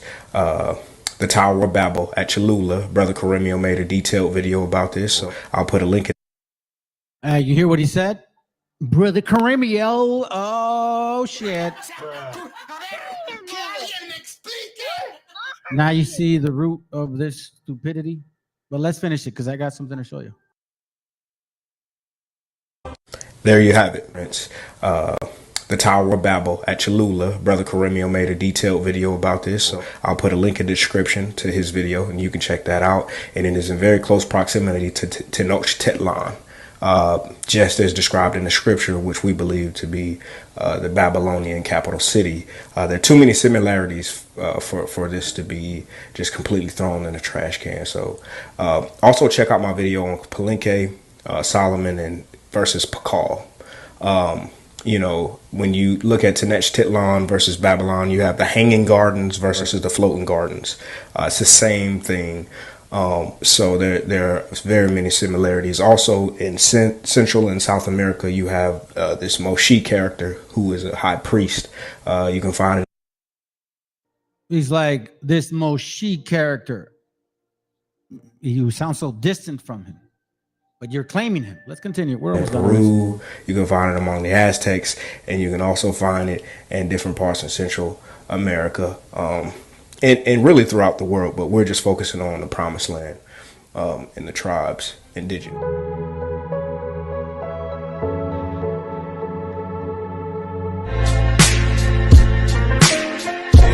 Let's have a look at the true image of the ancient people who built these high places.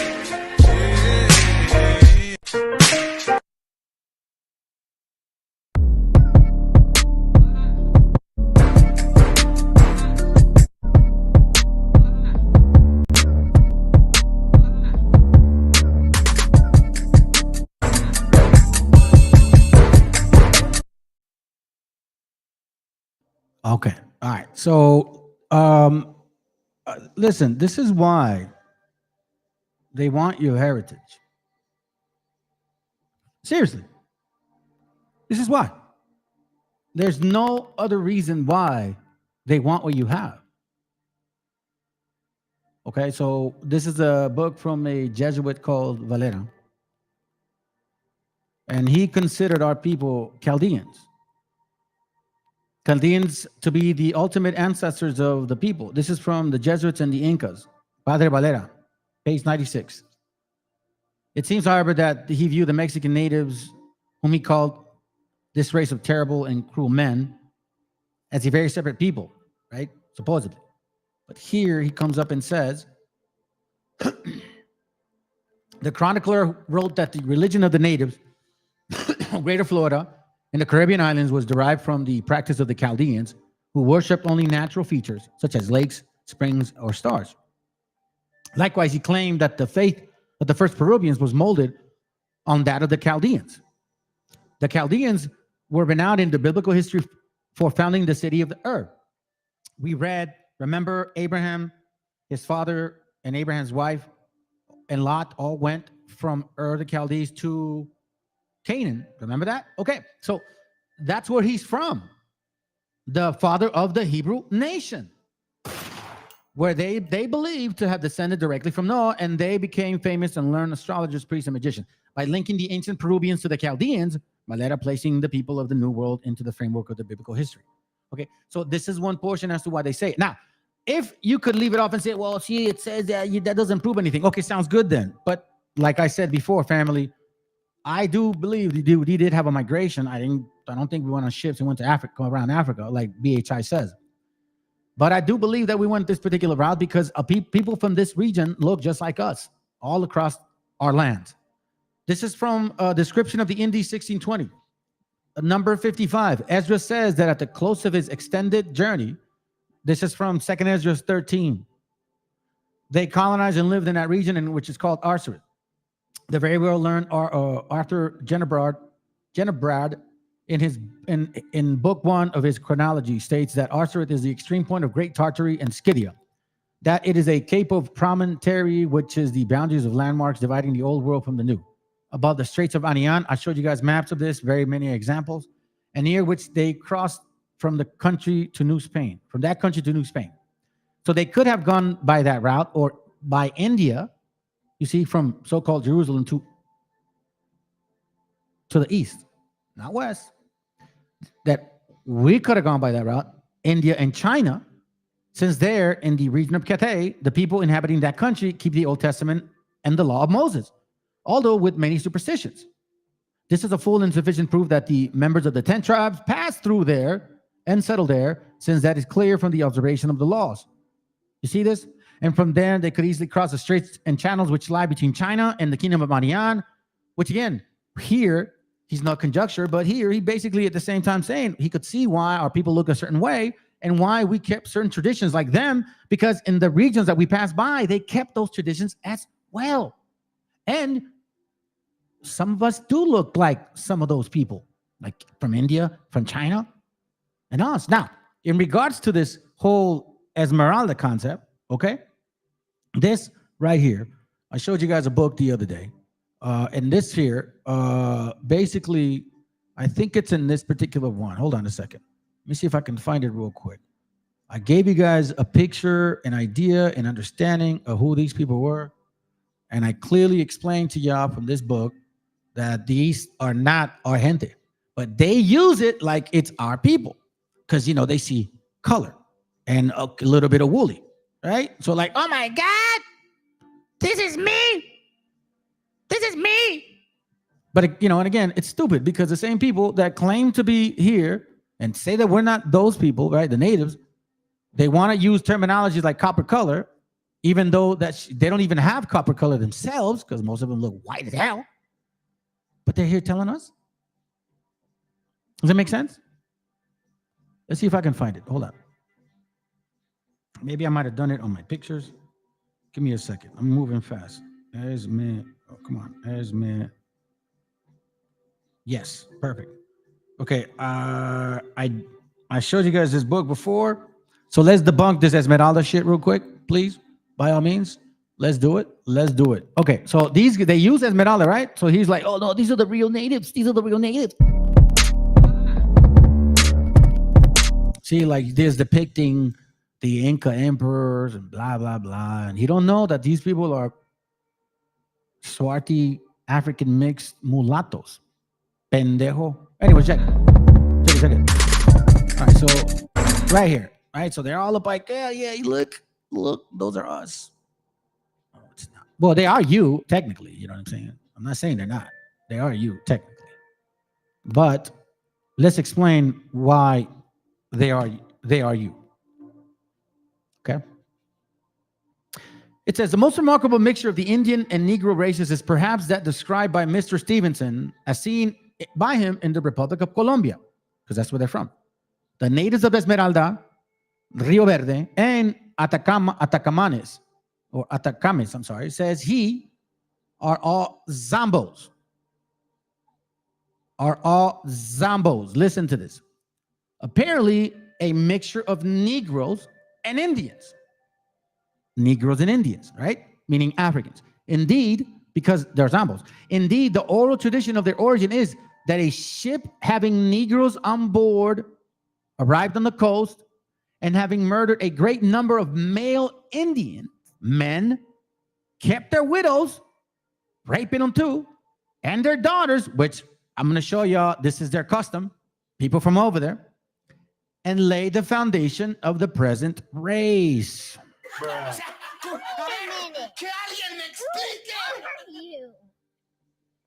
See this? He described these Esmeraldas as tall, rather slender, of a lightish black color, different from the copper color.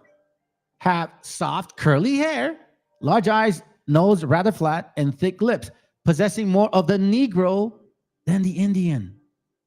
Dr. McCullough does not admit that the asserted Negro origin of these people, but in so much resembles that of the black cherubs of St. Vincent, as to leave the doubt on the subject.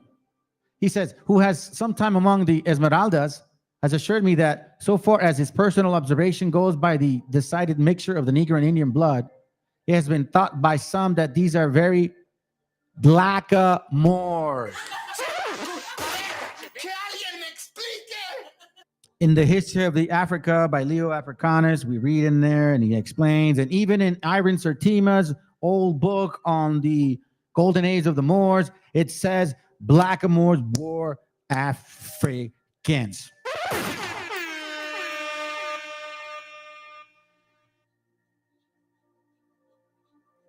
Oh, this guy's a wobble. Then people come through stealing sheets, all resources, land go, skin color, water down, so you don't know if you're coming or going, divide or conquer. Dude, you just read on the Jaguar men how they look. They black. If you come black, if you come from black folk, you black folk too. Oh, okay, I see what you're saying. You're kind of telling them. I say, my bad, bro. I think I misunderstood you. Anyhow, so check it. See this? See this? This is the Esmeraldas right here. They have nothing to do with us. They're literally Africans. Now, let me give you a history of something here. Now, I'm going to go Spanish on y'all. Okay? So, this is a very heavy-duty book here. It's from origins of 1607 to 1688, reprinted in 1891.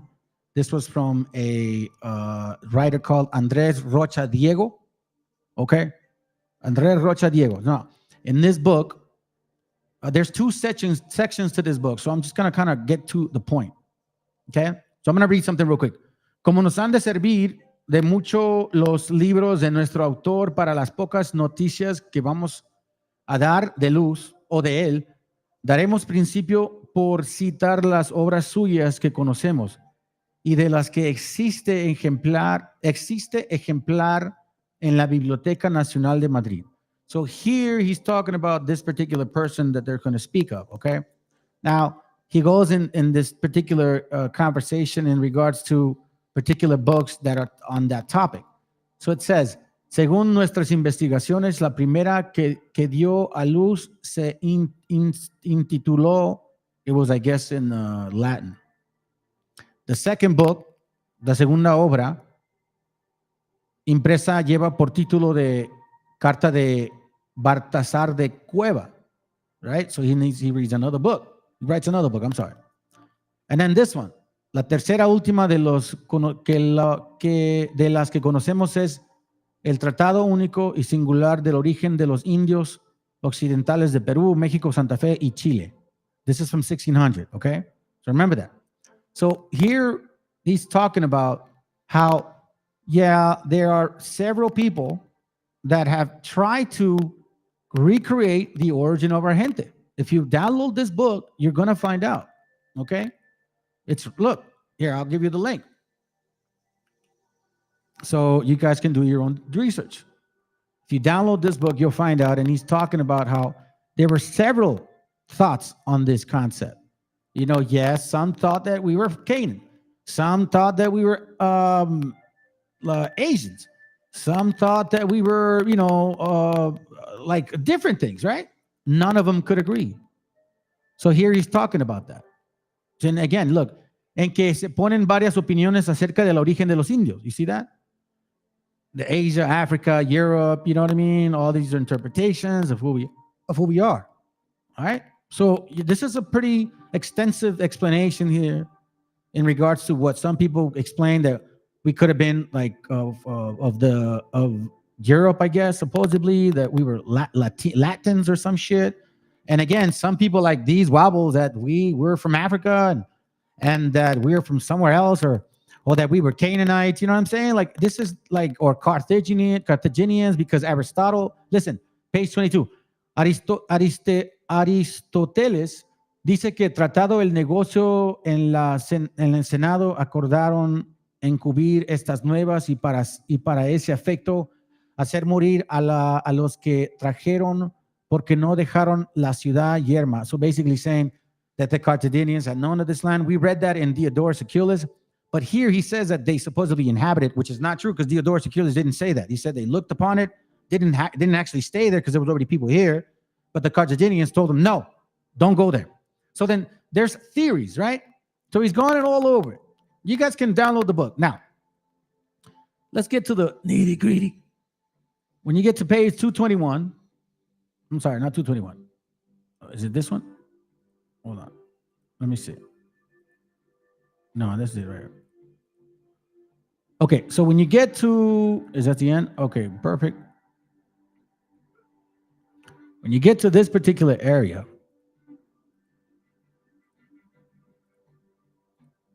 give me a second. Let me see if I can find it real quick. Sí, de eso dijo saber juicio que hecho ciudad a los reyes. No, that's not it. Okay, I think it's okay.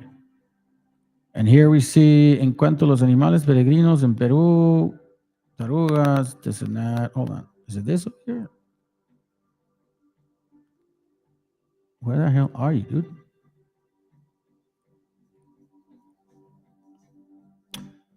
Okay, here it goes. All right, that's it. So it says here. And again, this is what the writer's saying in the 1600s. En que se ponen muchos lugares del mundo antiguo que se han llenado en este mundo, nuevo mundo, en especial de Asia, por donde vinieron las 10 tribus. En este punto de averiguar el origen de los indios, como ellos carecieron la historia antigua, en lo individual y en lo extenso de las cosas, es preciso ir navegando por un muy dilatado y profundo océano. So he's talking about that, how they could have came, right? All right, hold on a second. I need to find this thing here. Because it works, well, not works, but it goes with my other point. My bad, family. I literally wrote this shit down, man. What the hell? Give me a second. Just bear with me real quick. Is it in tratado, güey? ¿Cuál estás? ¿Dónde estás, cabrón? Reconocieron los indios que aquí estamos a origen, había estado Pedro, Crónica, cuando los animales peregrinos, copia de carta. Let me see. Meta, propia naturaleza. Give me a second. Let me see. I might have lost myself, man. I'm going to have to jump to the other book. Lo tercero, observan los astrológicos que los principales escritores. No, ese no es, güey. ¿Cómo en la chingada, güey? Man, oh man. I thought I had the right page. Apparently I don't. Let me see. Okay, all right. Maybe it's the wrong book. Oh no. I thought I had the right one. I mean, I went out of my way to make sure. Well, this is the one I have before, all right? So, man, it really bothers my point. Because here, what he was talking about is, well, I mean, look, listen. I did kind of touch the main point, all right? In this particular book, it's 200 and some pages, but here, between here and here, he's talking about all the conjecture of, hey, I believe they're from here, I believe they're from there, right? But then he gets to the other point in regards to page 1 and page 2, okay? Because I believe in this particular material, and the reason why I got lost in this particular matter here is because he's going extensively in regards to the points of people are saying where they're from, all right? Like Atlas or supposedly Atlantis. You know what I'm saying? Like he's talking about people believing different theologies. Oh, I'm sorry, his histories on our people, right? So that's why he's talking about how, you know, it's a great point to investigate of who these people are. So now here in the other book, now he gets into the actual material. Dice in the same Tratado Único y Singular de Origen de los Indios de Perú, Rocha, right? In point number 9, because in this first book, it actually starts at 1 through 8, which for whatever reason, I can't seem to find it. And I don't know why it's making it difficult for me now. Maybe it's demons, whatever. I don't know. You guys can believe it or not. But I had found myself from the steps of where it moved on from here to there. So anyways, in this second book, it says, concuerdan asimismo los hebreos y los americanos en la inclinación de la idolatría. Los hebreos idolatraron en el desierto en aquella serpiente de metal y observa el abulense en que el capítulo de Éxodo, en capítulo 1 de Éxodo, que los hebreos en Egipto adoraban ídolos y imitaban a los egipcios, right? So here he's talking about how he sees a similarity between the people here and the people over there. ¿Ok? Concuerda también en el modo de los sepulcros y circunstancias que guardan en sus sepultres, porque los hebreos se enterraban en los montes. Aaron in the Bible, enterró en su montor Hor, en el monte Hor, según se lee en el libro de los Números, Numbers, chapter 20. En el monte de Efraín fue antes enterrado Josué, Joshua, in Joshua 24, right? Saul too. And he's saying that the natives here, and the Maccabees, they also did the same thing. And he's talking about that the natives here did exactly the same thing, the same customs. And number 11th costumbre, 11th custom. Costumbre fue también de los hebreos el llamar hermanos a los parientes de segundo y tercer grado, meaning your cousins. Like, hey, hermano, hey, hermano, hey, hermano. We all called each other like primo, cousin, whatever. We're all like, in a sense, related somehow, right? He talked about the Indios, talked about the same thing. So here he's using different examples of how he sees the similarity to us and them. Now, my question is really, Why do you guys not go back to these books? Why? Do you want to know why I believe? Because you don't want to look at your own history. Facts are facts. And you know what? If you really think about, let's go back to here real quick. Let's see. Is it 18? Okay, here it goes. All right. So now I'm going to show you guys something real quick because you see these wobbles, man, they don't want to recognize history.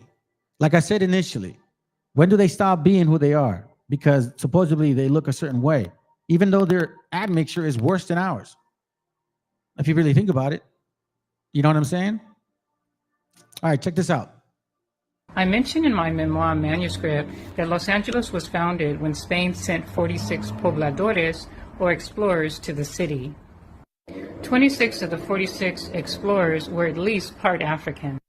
La Calle de los Negros, or Street of the Blacks, during the Mexican period, ran along what is now Los Angeles Street. When English-speaking blacks arrived in LA in the 1800s, they also lived along the Afro-Mexican Calle de los Negros. I mentioned in my memoir manuscript that Los Angeles was founded when Spain sent 46 pobladores, or explorers, to the city. 26 of the... Now, thank you, VTC, for posting that, bro. Thank you. Because I don't know if you guys remember last class, right? There was a brother that was watching the class with us, and he had shared with me, or with us, that he says, why don't you look up an individual called William Leodor something, Leodor or whatever, right? You know what I'm saying? Like Leodor, or something like that, to that effect. And he had said that this particular Leodorp individual, right, that you know, he'd had native slaves. And then VTC, I had looked into this back in 2018. I'm sorry, 2018, back in August 18th, right? So it kind of put me back here. So first I want to remind you guys, this goes to all you wobbles too, because this notion that only so-called whites had slaves needs to go down the toilet. Because whites and blacks both had slaves. Those are facts. So you wobbles that are trying to differentiate us and them, you're tripping on your own selves, because in the same breath, you're saying, well, we own slaves too. Like if I look black like you, and I say I own slaves, but I'm from here. How the fuck you figure that? It makes no sense. I mean, we already tackled the point of Canaanites. You guys think we're Canaanites. Canaanites were gigantic. And we're also an island in all these places. Are you saying that really for real? And if we're Canaanites, that means we're Ham. That means we're from Africa. So here we see a book that says that President Lincoln in 1863 signed the Emancipation Proclamation, thus initiating the legal process to free the slaves in the rebellion, southern states, and eventually to eliminate chattel slavery. Okay? It says here, though, the ramification of Lincoln's proclamation affected not only thousands of white master slaves,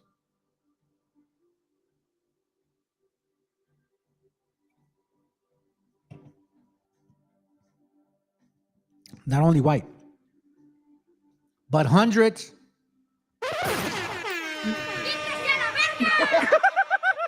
with that reparation ship. Because it says here that hundreds of black slave holders. In Charleston City, for example, there were 91 free blacks masters who owned 268 slaves. From President Lincoln signed that historic document. So you guys did not want to lose the slavery power. Number of black slave owners during the wars was a fraction of the total slaveholding community of Afro-Americans over all the slavery in South Carolina. Look how many slaves y'all had.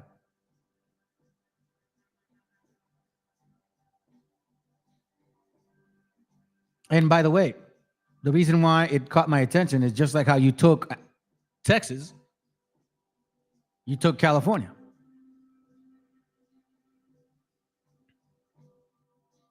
Free, impactful Republican, strong trailblazer. 150 black men. Do you guys realize that the first political people in Texas stayed with power? So called governors, representatives. 770 total. 150 of them were black. Oh, that's gonna hurt! What about this? Do you want us to forget? When do you wobbles differentiate between who is African and who you guys? You're saying that the Chichimecas, the Canaanites, helped the Spaniards enslave you, so-called people. But here we see that the pattern of black conquistadors was heavy and were many, right? Because it wasn't just one black conquistador with like one black slave. It was one black conquistador with hundreds of black slaves. Oh, that's gonna hurt! So here, Garrido, black, Toral, Fulupu, Bardales, Perez, Portuguese, Garcia, Ruiz, Valiente, Beltran, all African, all conquistadors, all black conquistadors. And you guys are very proud of that. But, you know, you say it proudly, and then, but the slave part, like, but yet when you mention slavery, and you see me or white folks, because that's what you think I am, you cause racism. And now you call us Mongols and all this shit, right? Okay. Because this is what I see right here. This is what I see.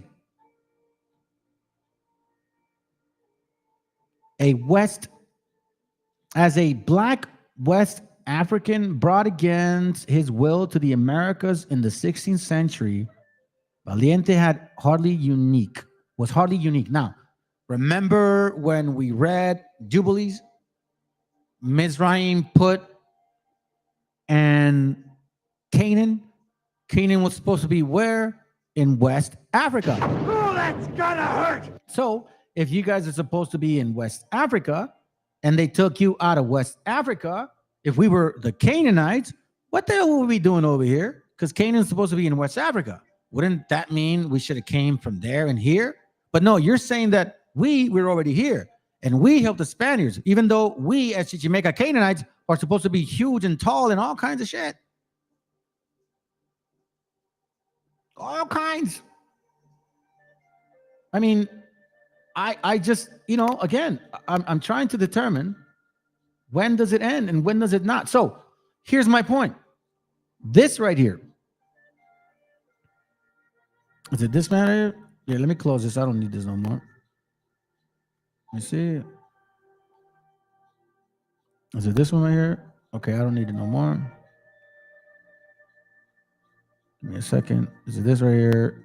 No, I don't need this no more. I'll leave this open just in case, because, you know, we may need to remind him. No, I don't need this no more. Okay, so check this out. So this guy here, the incredible story of William Deardorff. Now, again, it's regarding BTC. And we're moving on from the topic of Canaan because, again, we're tackling these sections here. I showed y'all the stupidity. And if you want to bring Bible stuff, well, I can show you guys too. Because if you're saying that you guys are the Hebrews, and that means that you come from Abraham. And Abraham came from the Ur of the Chaldees. And none of you guys can prove that you all come from him. You can't. Because that puts you in that area. And that means you're them.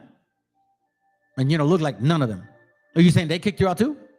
Anyways, so this guy here, thank you, bro, by suggesting it. The incredible story of William Deardorff, San Francisco Black founding father. San Francisco Black founding father. How is that possible? William Deardorff was a ship captain, a merchant, an entrepreneur, a public servant, a patriotic American, and a Mexican citizen. I call that shit right here. Fuck that puto! Fuck that puto!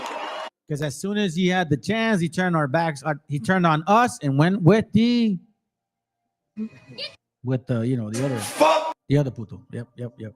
That's who he is. a black man and a Jew. Oh, that's gonna hurt. I wonder how long y'all been already assuming this shit. You know what I'm saying? Acting like you don't know.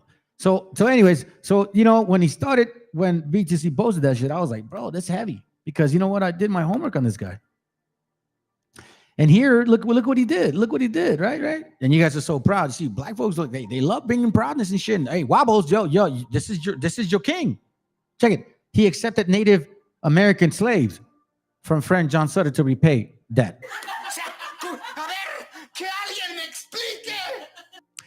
An example of little known acknowledgement. By the way, let me remind y'all that how the hell are you in California now? How did you get from over there to over here? And are you going to give his kids reparations because they're black? Or because they're Wobbles? Or because they're Moors? Which ones? So we see this guy here. Look, when he died of typhus, thank God. Look. To find a book about William Dorado, blah, blah, blah. So these guys here, there's history in this. So I'm like, when the brother posted it, I was like, bro, that's heavy. Let me see if this is it. Or this one.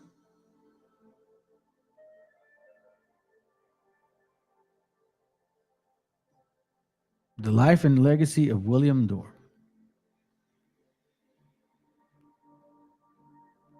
A black American entrepreneur who was as wealthy or, in the spirit of Carnegie Vanderbilt, railroads, all of that. This land was taken from my native brothers. And our brothers who were actually born in, let's say, California's, been here way before y'all, were deported. And lands taken from them and killed. And enslaved. But that doesn't matter, right? Because you guys are Wobbles. Correct? Right? Like that's what you're saying, correct? This is who he is. Now they want to, sugarcoat his shit, what he supposedly looks like. But, and we know that you guys work with these people. Of course, we know this now. Here we see more of key points in black history. William, the same guy, Afro-Caribbean. What a coincidence, right? The ones that preach that they're Hebrews or that they're from here, right? Granted 35,000 acres along the south side of the American River of northeastern Sacramento County by Mexican Governor Michel Torena. Wow, what a coincidence. They need to cooperate, right? James Marshall, which, by the way, was the one that used the doctrine of discovery, and they took it to court through manifest destiny. And that's how they were able to take over this other land, because apparently, because of the manifest destiny in 1823, that gave them the right to. Right? This is why I keep telling y'all, this is tag team back again. This is not a one-sided game here, family. Black folks point the finger at whites. White people, they don't point the finger because they're too, I guess you could say, embarrassed by being conquered by them as well. Because there was a time. Look, the Reconstruction Act, I really believe, had everything to do with people admitting that they were going to lose power, and they had to negotiate and squeal their way through something before they lost everything. So just like anybody else, not like anybody, but just like their typical nation, they don't give a shit about the rest of the people, as long as the rich ones don't lose. And that's what's going on. Because this is what he really looked like. Right? Unlike this other picture. This one here. Supposedly that's him. No. This is he. Okay, so I've shared with y'all before regarding like how they work together, right? Check this out.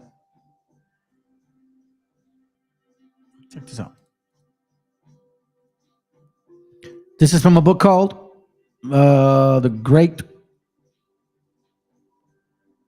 Negro past and present. Okay? They're very proud of it. They're very proud of it. Even though these people were slaving our gente, they're very proud of it. Very, very proud of it. And they're just gonna, brush it under the rug like no big deal. Hey, it wasn't white people.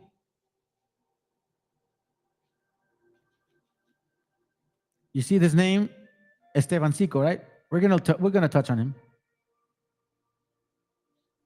He was a African explorer. But see, they say explorer, not a conqueror, right? So you don't call him a conquistador, even though you look at me and you say conquistador, even though this motherfucker was conquistador himself.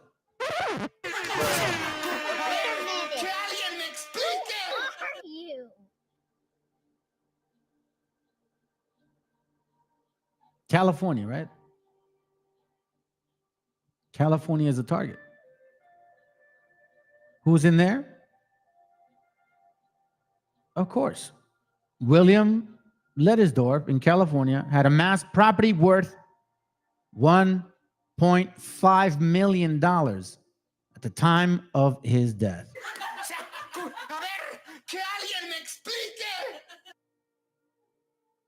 After the Emancipation Proclamation was issued in 1863, ex-slaves in the South were the possessors of property valued at $25 million.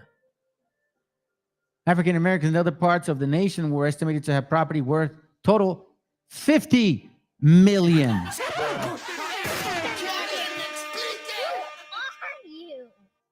Most of this was in the form of homes, land, and livestock. Negro businesses were still rather scarce. So I need you to understand that property falls under that, that human slavery falls under property. And I don't understand, you are so proud of you owning slaves, taking land that don't belong to you, have the nerve to say that you're the original people of this land, and at the same time then go and say, oh, the white man did it. Shut your ass up, man. That's right. Oh, that's gonna hurt. These are facts right here. And I know you like to cultivate, oh no, it's us against them concept. I don't believe that shit no more. In 1846, the last Mexican mayor of San Francisco gave him the corner of what is now Leidesdorf and California Street. Yeah, of course. Typical. So now, check this out. That's California, right? Okay, sounds good. But it gets even better. Oh, we're not done. We're not done. Check this out. Check this guy out. Watch this. I think he spelled different. Yep, there we go. Your good old James P. Beckwourth. Your good old James P. Beckwourth. Yep. I call him Snoop, reborn again and shit. He looks just like Snoop Dogg. Look at that, bro.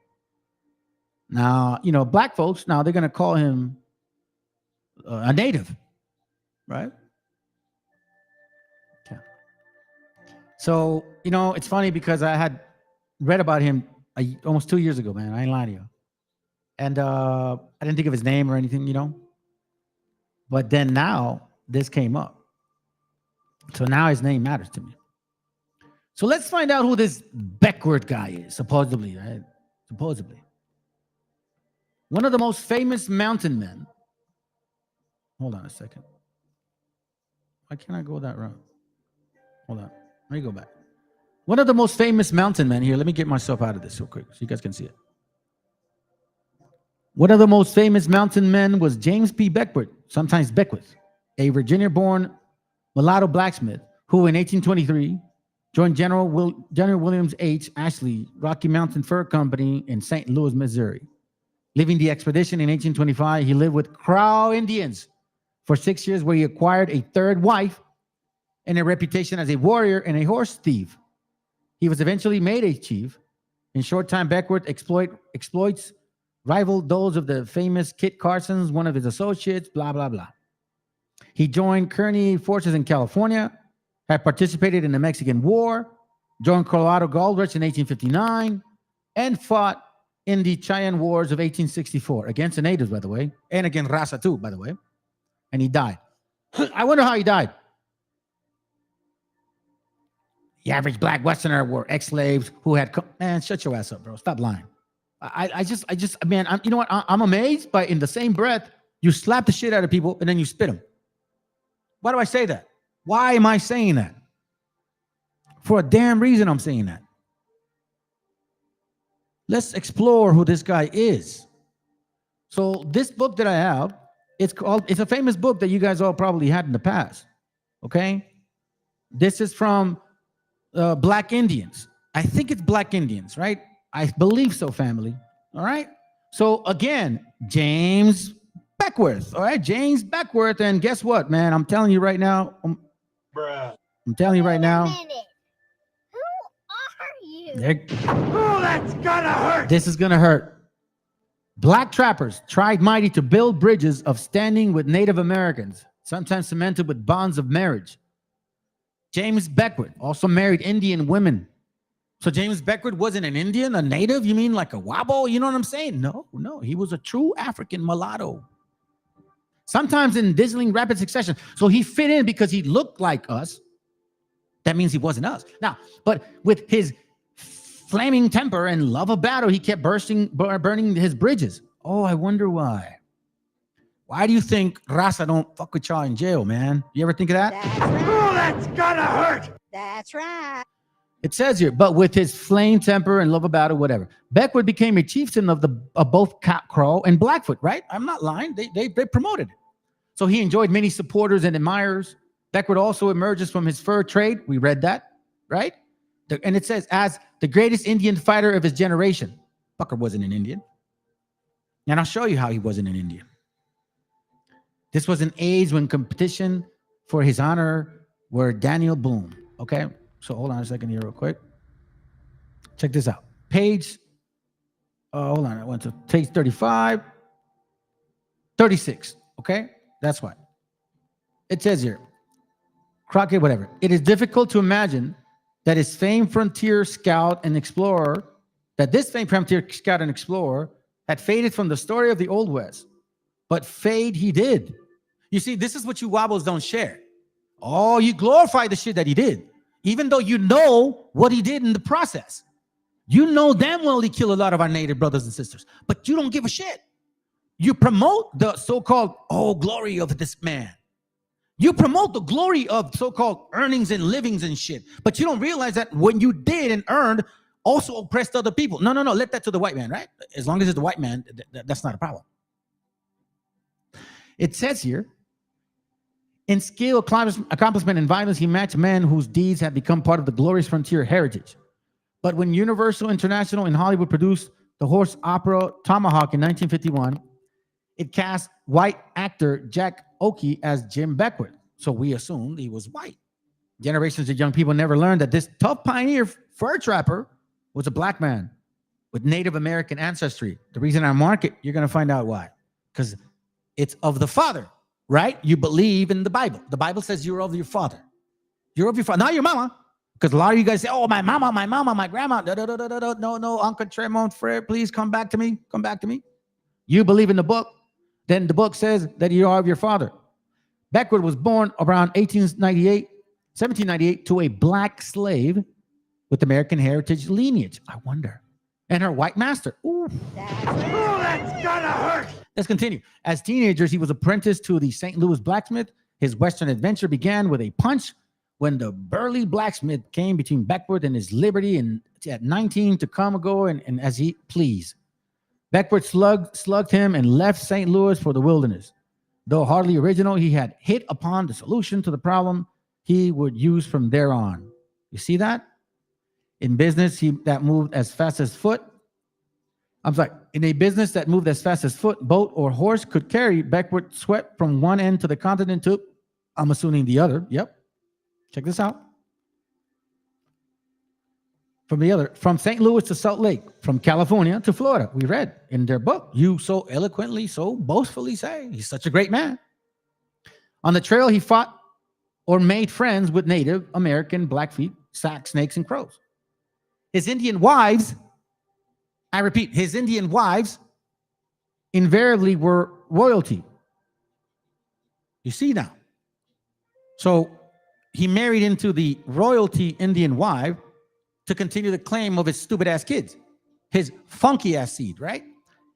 And it says here, no woman, it says here, daughters, his Indian wives invariably were royalty, daughters of chiefs who could do backward some good. No woman ever held him very long, for one Blackfoot chief daughter was almost killed by Beckworth on their wedding night, when she refused to obey his command not to dance. He clobbered her with the side of an axe.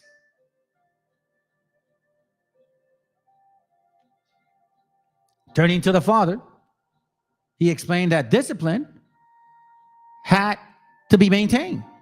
That's what he said. So he looks at the native Raza brother and says, pues, te tuve que poner en su madre, güey. Es la ley, cabrón. That's how he said it. But we know that that's not how it goes. But anyway, let's continue. The chief not only agreed, but gave him a new daughter. I'm sorry, man. I'm going to call you a stupid ass. That night, this piece of shit and his second wife of the day were spending their honeymoon in the teepee when the first wife came crawling back. Backward settled the issue by giving both women presents and then taking his leave. So, he obviously does his shit, moves on. Hey, man, listen, I don't blame you. You do what you do, right? If a stupid ass is going to give you a stupid ass woman, then it is what it is. You're going to deal with stupidity. But anyways, let's continue. In the Crow village, Beckwood was adopted into the nation. So if you were a real native, why would it be adopted? Married the chief's daughter, first name Morning Star. After leading Crows into the battle, he was renamed Bloody Arm. He soon found his life among the Crows too quiet and left for new excitement. Remember what the brother had said? Something about it's the spirit. It's in the spirit. So he didn't want to be with his kind. He wanted to fuck around and do his shit. Sounds like somebody I know. It says in 1830, which black people still own slaves, because I had the reports. He served as a U.S. Army scout in the Seminole War against the Black Seminole Alliance in Florida. Wait, hold on a second. Whoa. Let's backtrack just a little bit. I thought that you were with the natives, bro. I don't understand that. I thought that you were with the natives. You know what I'm saying? I don't understand that shit. So you deal with the natives, you marry our sisters, and then when it serves you right, you join the gringo or the Swati gringos, and you war against Black Seminole Alliance in Florida. Enemies were enemies. And a good fight, after all, was a good fight. Did that make sense? Does that make sense?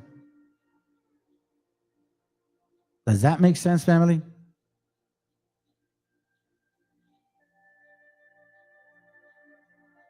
Then it says here, let's see, where we at? Oh, Fremont, let's see, good fight out. In 1843, Pathfinder John Fremont met Beckwood traveling with a Spanish wife, 60 miles east of Rocky. So even though he's got native wives, whatever, anyways, we know who these people are. Another time, Beckwood met General Kearney during California Bear Flag Rebellion. You see, now he's in California. Kearney told him, "You like war? I have good use for you now." Later, Beckwood prospected for gold, trapped some more, and wandered. By then, he carried such Indian names as Bull Rub, Medicine Calf, and White-Handed Knife. So now you understand where you get this history from, Wobbles? When you go around and when it's convenient, like kind of like the Esmeraldas. The Esmeraldas did the same shit. They, only when it was convenient, they were natives. But they were truly Africans. Just like here. Nothing new under the sun. Then it says, he dressed like and acted like an Native American. Oh, shit. Oh, that's gonna hurt. So he acted and dressed like one because he wasn't one. And what did he do? What happened to this dude here? Beckwourth talked and Bonner wrote, and the resulting volume appeared the next year. It is silent on the matter of Beckwourth's dark ancestors, and its artist sketches make him appear white. Check this out. In November 1864, Jim Beckwourth, at 69, suffered from neurism and poor eyesight, was a proud of a decade relationship of Native American. Then Colorado militia Colonel John Covington or Shivington and 900 of his volunteers rode up to recruit him for an attack on the peaceful Arapahoe and Cheyenne village at Sand Creek, where Black Kettle had been promised army protection. Shivington wanted Beckwourth to help him collect scalps and wade in blood. Okay, so let's look at this for a second.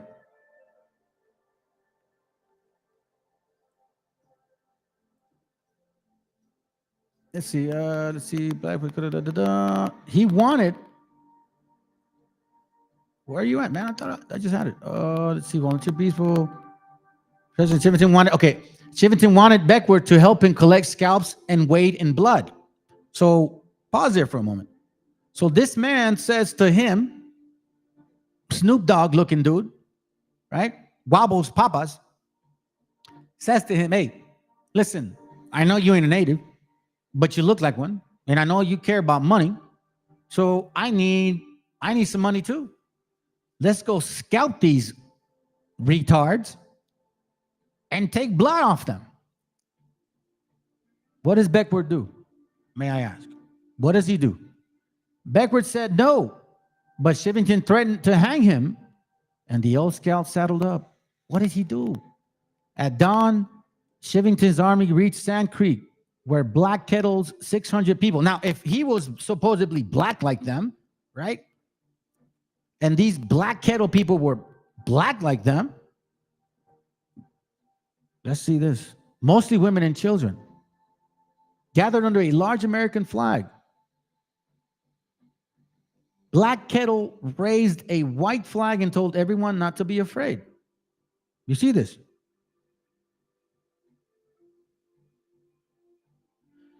Beckwourth stared with horror as Shivington's men began to fire wildly with 4 howitzers and rifles. He saw people shot, dead as they held up their hands. Then men charged in to finish the job with pistols, swords, and knives. There seemed to be indiscriminate slaughter of men, women, and children. I saw quite a number of mothers were slain, still clinging to their babies. Check this out. A white lieutenant, James Connell, described the children and babies. Oh, hey, by the way, listen, hey, bro, listen, if this bothers you, if this bores you, then get the fuck out of here, man. Because I can't believe that this bores you right here. Like, I'm actually reading some shit here about people killing our gente, and this bores you. So I don't know which side you're on, but make yourself clear, because I don't know what side you're on. I don't know if you're talking to the brothers here in the chat, but I'm not a nice guy when it comes to me not understanding what you're saying. And if you're bored, then you shouldn't be here. I'm gonna unsubscribe. We don't need people like you, because this shit matters to us. At least it matters to me, and it matters to the people that actually do listen. Because this shouldn't be boring to you. If you are a gente and you care, this is boring to you. Then if it's boring to you, then you're a wobble. Then I don't understand what you're saying, bro. So you need to make it clear. I really don't know what you guys are talking about, man. But you telling me this is boring? Get the fuck out of here then. Beckwourth to negotiate with Chief Lang and Water Council. So what does he do to this guy?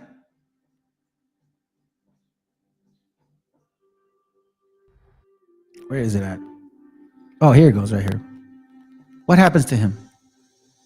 The council answered, but what do we want to live for? The white man has taken our country, killed all our game, killed our wives and children. Now no peace.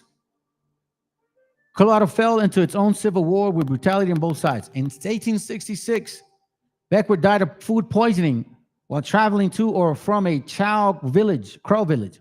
This simple fact has given rise to the legend. He was invited back to the Crow people by those who hoped he would consent to lead them again. When Beckwourth refused, his legend continues, he was given a feast and poisoned.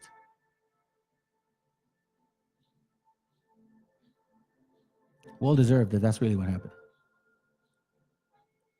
Well deserved if that's really what happened. Check this out. Let's move on. Now I'm going to show you. Now I'm going to show you their connection. So if you're bored, this channel ain't for you. Skedaddle. Let's go. Invested in black Jewish synagogues. This is the origins of the black Hebrew Israelites here. Let's walk. Black Jewish synagogues started to emerge. What people don't understand is Matthews and all them cats back then, they was black synagogues. But they was not black synagogues like we think of black Hebrew Israelites today. They were black synagogues that were counterparts to their white synagogues. Talk to them. In other words, they wasn't saying the white man's the devil. Nah. They was treating themselves like they were Jewish conversion. Talk to them. Tell them. Like that the white Jews was the real Jews, but that they were black Jews by conversion. So they was respecting the white Jews. And that's what Matthews and them was doing. But here's what people don't know. Bivens was a real radical. And so they say this guy Bivens came and changed the game. He came up from the South and he had. Yeah, you know what? And it's not my fault, Scooby. I'm down to debate somebody, bro. There's a link. I mean, if the guy says he's bored and he ain't really about that shit, well, tell him to get on, bro. No tengas miedo, way. You know what I mean? I don't bite. I mean, shit, if you really are who you say you are, then you should not be afraid to hit the link. If you are who you say you are, don't be afraid to hit the link. Prove to me, if you're a wobble with African features, that you're from here. And prove to me that I'm those people, like you say. Let's continue. Learned about being an Israelite from the slave. Lord, I gotta stop him on that. And this is my favorite Hebrew. Where it's come from, the Ethiopian movement, man. Okay, it's gonna break down and come down into what is called the More Zionist Temple. I want y'all to understand that their message was African for the African, okay, which was later a pillar of who? The UNIA, Marcus Garvey. Why are they so associated, Marcus Garvey, Africa for the Africans, when it come from a white boy? Africa from the Africans is come from a book of a white Christian book, missionary work from Joseph Walk, man. In the beginning, Black Jewish movement claimed was Garvey was the man that proclaimed that Africans was Hebrew, and he played a role in this. And now everybody knows Garvey was working with them white folk and working with them. Now you had Josiah Ford, a self-proclaimed Ethiopian. Cause see, they started out, they weren't talking that talk. They were saying that they were Ethiopian. Yeah, Ethiopians ain't go to no transatlantic slave trade. That's walk. Now you had them worshiping with these white, like my favorite Hebrew just said. So they were sponsored by white to celebrate a new member of Bet Ben Abraham. Now we know that's Forward. Now that's an Ethiopian congregation by Forward. Now watch this here. These Ethiopian black communities spoke West Indian accent together with their several white who seem to play the important role not during the ceremony, but also generally with the Judaization of the black community. These are agents from the white folks. The congregation of Bet Ben Abraham purports congregation of men and women from West Indies, Arab, Abyssinia, and European countries with faith that now reside in American colleges. Yeah, I don't listen to him much, but he's got a point on this. You know what I mean? He's got a point on this because it's true. Watch it. I'll show you. Ethiopian. Stop it. We know y'all are. All the Israelites and the Indians the same. Now we know who the Israelites are. Let's walk. In Harlem, black leadership are markedly West Indian or wise foreign born. Most of them come from East Africa, South America. I observed in the early report, Bet Ben Abraham on the forward come out of Barbados, South America, Bermuda. Samuel Valentine is gonna come from Jamaica. The more Zionist, he gonna trace here to Eastern countries. They got a number of Yemen. We got Moroccan, Egyptian, Abyssinian, about 200, okay? All the way in Cairo, Egypt. And then we got your boy Matthew, who's saying he's from Lagos, but we'll find it out. But where did it all come from? A white boy, of course. Called the father of the philosophers, my boy John. Right there. Let me just pause right there, just for a second, right there. Oh, my bad. I didn't want to do that. I was testing the sound. Let me show you guys. Okay, you guys can hear me. Jacques Vailovich. So he's the one that brought them the concept of them being Jews, right?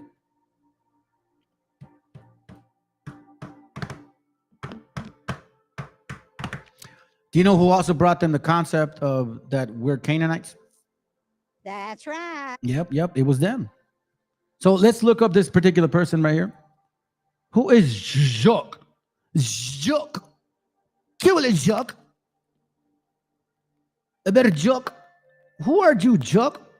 Jacques, and don't be just impressed by the Ashkenazi part. Josh is an Ashkenazi wannabe Jew, born in whatever Congress, Poland. Studied Ethiopian language. Why? If you're from Poland. But here's the question.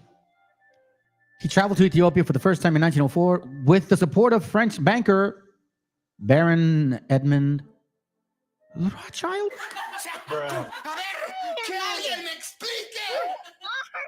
Really, huh? A Zionist, so he says, right? Now, by the way, in case you don't know, the Zionists that are here, they're also over there, in case you don't know.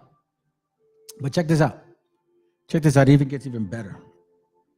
This guy here. Right, watch. Hold on a second. Hold on a second here. Hold on a second here.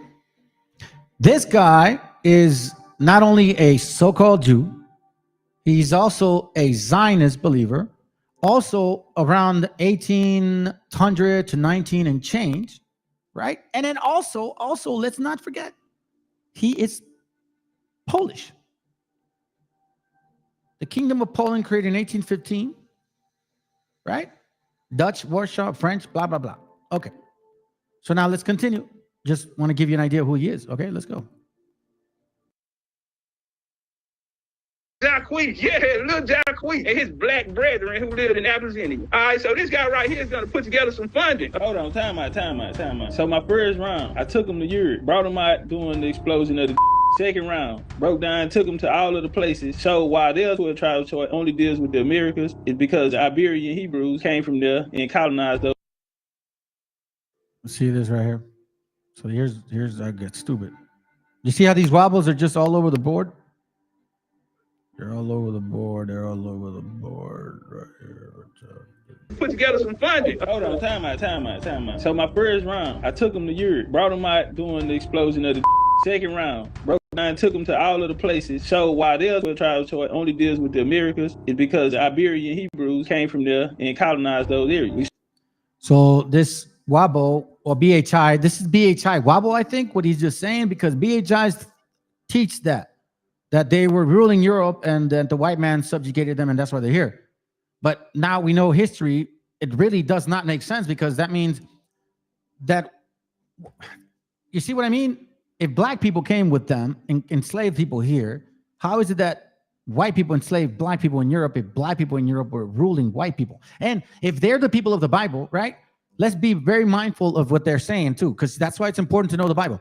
They're saying that they're the people of the Bible. They're saying that. So if they're the people of the Bible and supposedly they ruled Europe, so then this would not apply. This would definitely make more sense, right?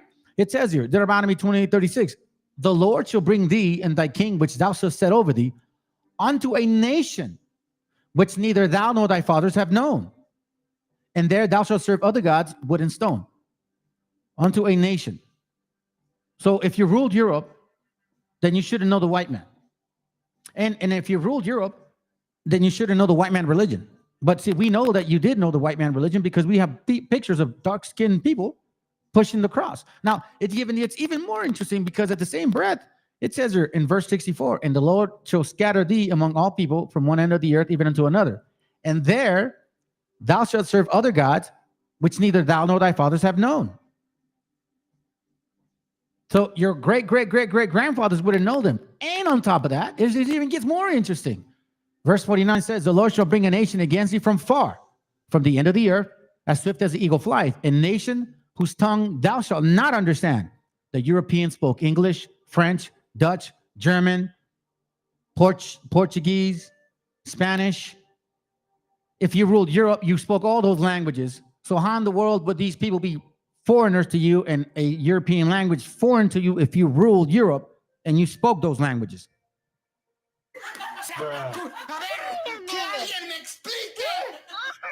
Hey, what up, estudiante?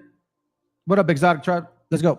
So when they first got there, and so we're keeping them out and we're painting this picture that they are the colonized. Now we come here into the early Black Hebrew movements in America, and guess what? They're all going back to these islands. Now we got them sitting at the table with white folks. Okay, is it possible for Negroes in America to respect the body basis of color? Okay, and so he's going to be cool with UNIA and get generated, and he's going to bring in this philosophy Ethiopia Black rhetoric, right? And he also met with who? F.S. Cherry, one of the first Black Hebrew Israelites in the Hank Cherry, I showed you guys what he talked about in the actual books that he said. You see, this has been going on for 150 years. Let's go. Even in 1844, The Truth and Light, by a particular writer that said, oh, us black people, us Negroes are the people of the Bible. And so are the dark-skinned natives. Not the other natives, because those guys are red like the white man. But no, these dark-skinned natives, they're like us, and we're like them. And, you know, we're Negroes and the natives, and da-da-da-da-da. In 1844, Life and Truth, that's where it came out of. Let's go.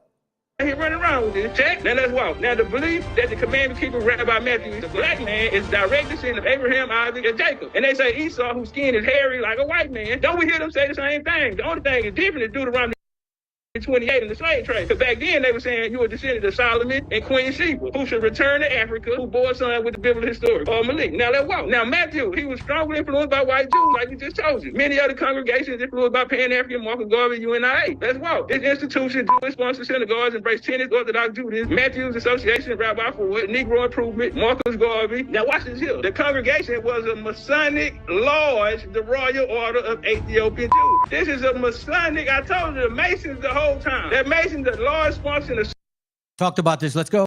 secret society was the initiates explored a branch of Judaism mystery. Hey, they were what? They were what, family? Society was the initiates. Oh. That's gonna hurt. All right, so let me bring you to the attention of this book here. Okay, I'm gonna use a picture. Let me see if I can use a picture. See if I can use a picture. Hold on. Let me see. There it goes right here. Remember this book that I have, right? It's one of the translations that I have here. I think I have it at the house. Anyways, Wisdom of Solomon 12. Remember who Canaan is. And remember from Jubilees 10 that Canaan went into a land that didn't belong to them. So then in the Bible, you will find out that Abraham, who came out of the Ur of the Chaldees, right, went into Canaan. Now, Abraham, when he was there, God didn't get rid of Canaan at that time. No. He did that later with Joshua. But why did he do that? First of all, they didn't belong there. And second, because of this. And he's going to name them something that is very interesting. It says, Wisdom of Solomon 12, for your immortal spirit is in all things. Therefore, you correct little by little those who trespass. Canaan trespass in property that don't belong to them. And you remind and warn them of the things through which they sin. First of all, you stole, lusting other things that don't belong to you, the spirit of Canaan, so that they may be freed from wickedness and put their trust in you, O Lord, because at the end of the day, we're all technically created by him. Then it says here, those who lived long ago in your holy land, Canaan, you hated for their detestable practices, their works of sorcery and unholy riots, their merciless slaughter of children, because we know that you guys worship Baal and you slaughter children to Baal, and their sacrificial feastings on human flesh and blood. This is where the Judaism came from. This is where Christianity, the whole, the Trinity concept, that's all. It is literally from Ham. If you think about Nimrod Negro, right? They love worshiping themselves. So let's continue. And sacrificial feastings on human flesh and blood.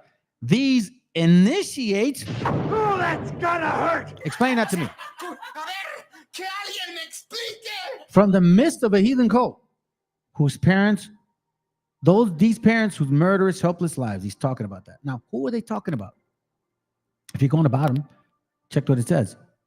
From Wisdom of Solomon 3:18 says, the moderation of God towards Canaanites, towards sinners, the punishment in rehabilitation, their detestable practices. See Leviticus 18:21-29. That's why when we went into that land in Deuteronomy 7:13, it said, don't mess with these people because of who they are. Now, why do you think right? Why do you think we read this here? I think this will make sense now, because I think y'all know who the Amalekites are. Nonetheless, it is worth noting that the biblical account dooms the Canaanites because their iniquity has angered God, not because they are not chosen, although God takes the side of the Israelites in fulfillment of the promise of election. The world is not divided among the elect and the damned. Joel Kaminsky has suggested we recognize three categories in Tanakh. The elect, like the 144. The not elect, the 2/3. And the anti-elect. Only the last of these, Canaanites and Amalekites, are condemned. Why? Because they're the only nation of people in the entire world that, like the Khazars, they look white, they're literally white, and they say they're not, right? And the Wabos here, they look black, they literally are, and they say they're not. Both of them claim to be Jews, even though both of them cannot prove it at all. And matter of fact, 100% proven that both of y'all have in conference. But let's continue. I'm not the branch of Judaism mystical called Kabbalah, and the school sought to present a systematic understanding of the practice of Judaism. Are they Indians? No, these are foreigners. These secret societies that this black paradigm started to create in the 1920s, having black Israelite groups from Caribbean carnival tradition, Pentecostal Christianity, spiritual system, Kabbalah, Freemasonry, all of this here mixed up into one, right? They said Rabbi Matthew used to talk different in front of black folk than he did in front of white folk. Rabbi Matthews, right? Let's look it up. So Rabbi Matthews, and I've showed you guys books on him before. Matter of fact, he did this hologram thing or whatever it was, design on the floor, and he worships basically the devil. Okay, I know you guys don't want to believe it, but it is what it is. Rabbi Matthew is celebrating his 60th year as the head of the Commandment Keepers, the Harlem Jewish sect. In defense of this program, Rabbi Matthews explained that the philosophy of the Jews is to acquire wealth and command respect. Rabbi Matthews is certain that the sooner the black man is embodied with this philosophy, the sooner will come the race forward movement. Did he ever even talk about like God at all? Did it ever occur to him? I don't think so. But let's continue because I'll show you a little bit too on that. Let's go. Now, we know he went out there to school in Ohio with the white Jews, the big money white Jews. Now, they said his form of Judaism was different from them. He got so much money for them white folks. Before he died on the birth certificate, it actually said he was West Indian, okay? And when the brother died, they reported that he was West Indian, right? So is this guy called AJ. I'm sorry. His name is the writer of Africa's Gift to America, J.A. Rogers. In this book, Africa's Gift to America, he also insinuates the possibility of Negroids being here. Willie Hare and all, right? He's also Caribbean. All of those people that started teaching all of that stuff, they're all Caribbeans. Now you know where the the Polish guy comes from. Well, I'm going to show you his connection. Let's go. Members were upset to discover that Matthew was not born in Africa. Okay, so I feel like it's foolish to ask the question, are we Hebrew Israelites or are we American Indian? Our parents didn't tell us that. They sure ain't from the West Indies. We're not from Morocco. All of these places where the Sephardic Jews went. We know the Jews and the Moors been together. That's why they created the Jews and the Moors, right? Remember, since 1492, I showed you books about that. Let's continue. More Zionist temple. We got y'all. Y'all came out of this. We are not Hebrew Israelites. We know who this movement comes from. It was funded and formed by white people, and it was brought out here to utilize black folks here in America. The American Indian has always been going by bloodline. At that time, we had a system where we had to fight them with our genealogy. And so are the American Indians Hebrew Israelites? Since I can't curse, I'm going to say H now. Oh, hold on. Because here go the records right here. United States Declaration of Intent. Description, black complexion, dark height, 5'4", 150 pounds. But St. Mary, St. Kitts, we got him right here at 130 West 139th Street, New York City. I immigrated to the United States of America from St. Kitts. Got the vessel that he came on and everything. The Hebrew Israelites or American Indians? Nah, Jack, we from North America. So yeah, I know what you mean, Mighty, about him being stupid. But you know what? I like his energy towards his own kind because it's clear. He knows he's not here. He has more passion about that than the other one. But I tell these people, hey, listen, invite me to your channels. I will debate you on your channel. On your channel. We'll go historical, biblical, because you obviously think you guys are, well, maybe not these guys are, but I do got some questions for y'all. And I'm going to bring some books too and shit. And you better learn Spanish because you can't just go by your little stupid ass English books. You can't just do that because we got some material too. But anyway, let's continue. Listen to this stupidity.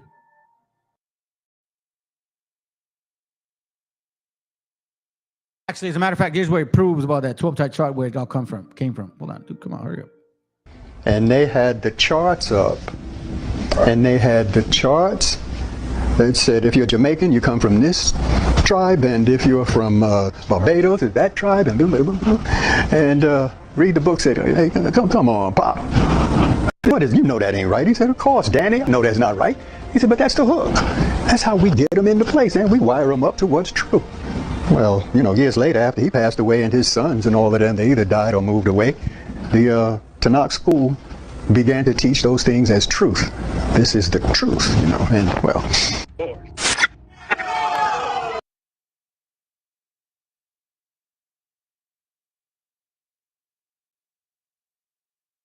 You guys can look African, be African, act African, and probably smell African, and you still think you're not Africans. Wow. Blows my mind. Let me show you some connections here. Let me show you.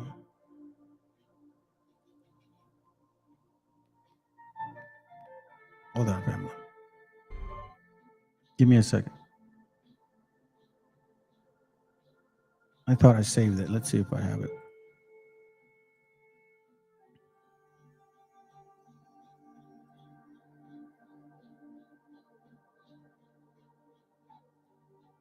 Hold on a second. I thought I recorded it. Oh, man, please tell me I did. I don't want to put up that video. Did I not record it? Okay. All right. So let me do this. I'm going to show you a video that I had in the past. And that's what triggered this. So again, I'm just bringing you back to what leads me into finding these things, right? So I show you. Let me show you something. Hold on. As a matter of fact, let me go here. I'm not going to find it that way. I have to find it this way. Hold on. I got to go all the way back now because I need to show you that shit real quick. Hold on. Here we go. Coming right up right here. So this connection, all right, he made a connection, but, you know, he mentioned something about somebody, and that's cool. But now I'm going to show you why these people are working together. And then that wobble shit is part of that too, by the way. It's all part of it, even though he don't know. It's okay. We'll educate these West Africans. We can make time for them. I don't got a problem. If you're lost, I'll help you. Let me help you. Let me help you help yourself. Where are you, damn it? Come on, man. Or is it a short? Nah, it can't be. Just watched it a little earlier. Let me see if I can find it real quick. Give me a second. Because I was watching it earlier. I tried to record it. Oh, I know why. Because I'm playing something on the side. Hold on.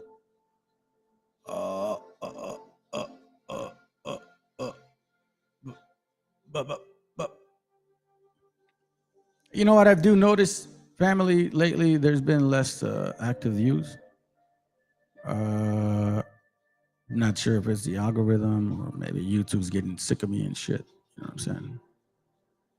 Okay, no. So anyhow, there was a video that I saw. And in this video, this lady or this young lady or whatever she is, woman, whatever, she mentioned and kind of like criticizing the whole Jewish infiltration, how they're in Palestine, and she's kind of doing a satire joke about it, you know? She's basically like going back and forth in her recording saying, well, you know, the Jews, yeah, and it's so bad that they're being treated that way, and they're just defending themselves because, you know, because I don't know, whatever reason. So she's kind of going back and forth about it, right? I'm talking as I'm looking for it. If I can find it. If not, I'm going to move on. And in this particular video, she's mentioning something that I wasn't familiar with. She mentions the Christian Armenians, right? And how they have been dealing with these Khazars for some time. And that these Khazars have, oh, here it goes, have been giving. I think I'm a good person. Look. Have been giving people weapons to kill these Armenians because they're Christians. But then she mentions something important. She mentions Bolsheviks. And if you guys don't know what that means, you're going to find out. Listen to this. And to steal land. Are you even sure you're a Christian? And you know the rules of Christianity. You know, don't steal, don't kill. There are 10 rules. Are you sure? Yeah, but the Holocaust and 6 million people and the biggest tragedy? Let me guess, the next phrase is gonna be you're anti-Semitic. To Eastern Europeans who think they're from the land, isn't it? Actually, the Holocaust was a tragedy, but by far not the biggest. Dear Christian, do you know about the 20 million Christians, or more actually, that were butchered in concentration camps by the Bolsheviks? Concentration camps by the... So they were butchered in concentration camps by the Bolsheviks. Now that I got you kind of like Bolsheviks, who the hell are they? All right. So let me bring you to the attention of these people. And I'm going to touch on this book later on.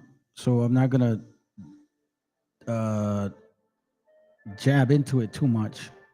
Okay. But here we have what's called Facts About the Khazars. Okay. Facts About the Khazars. And I just want to bring you to this attention.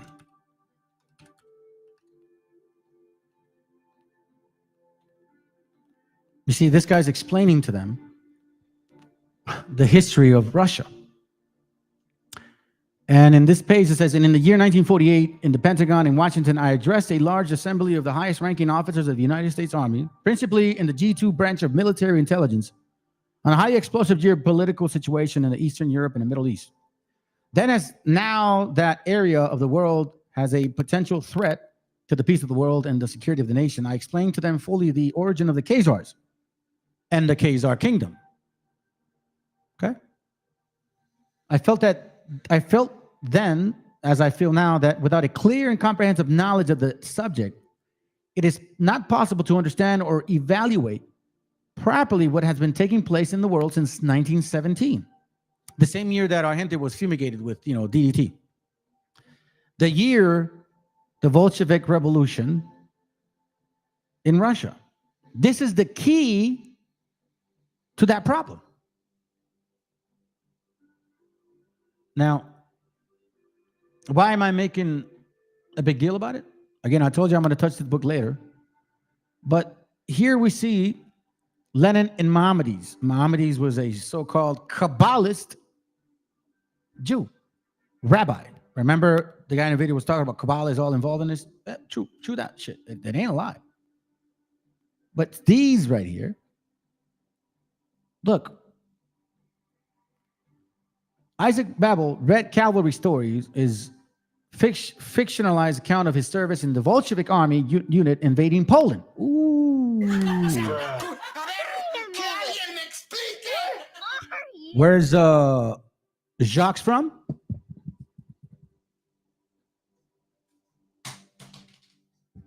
You know it.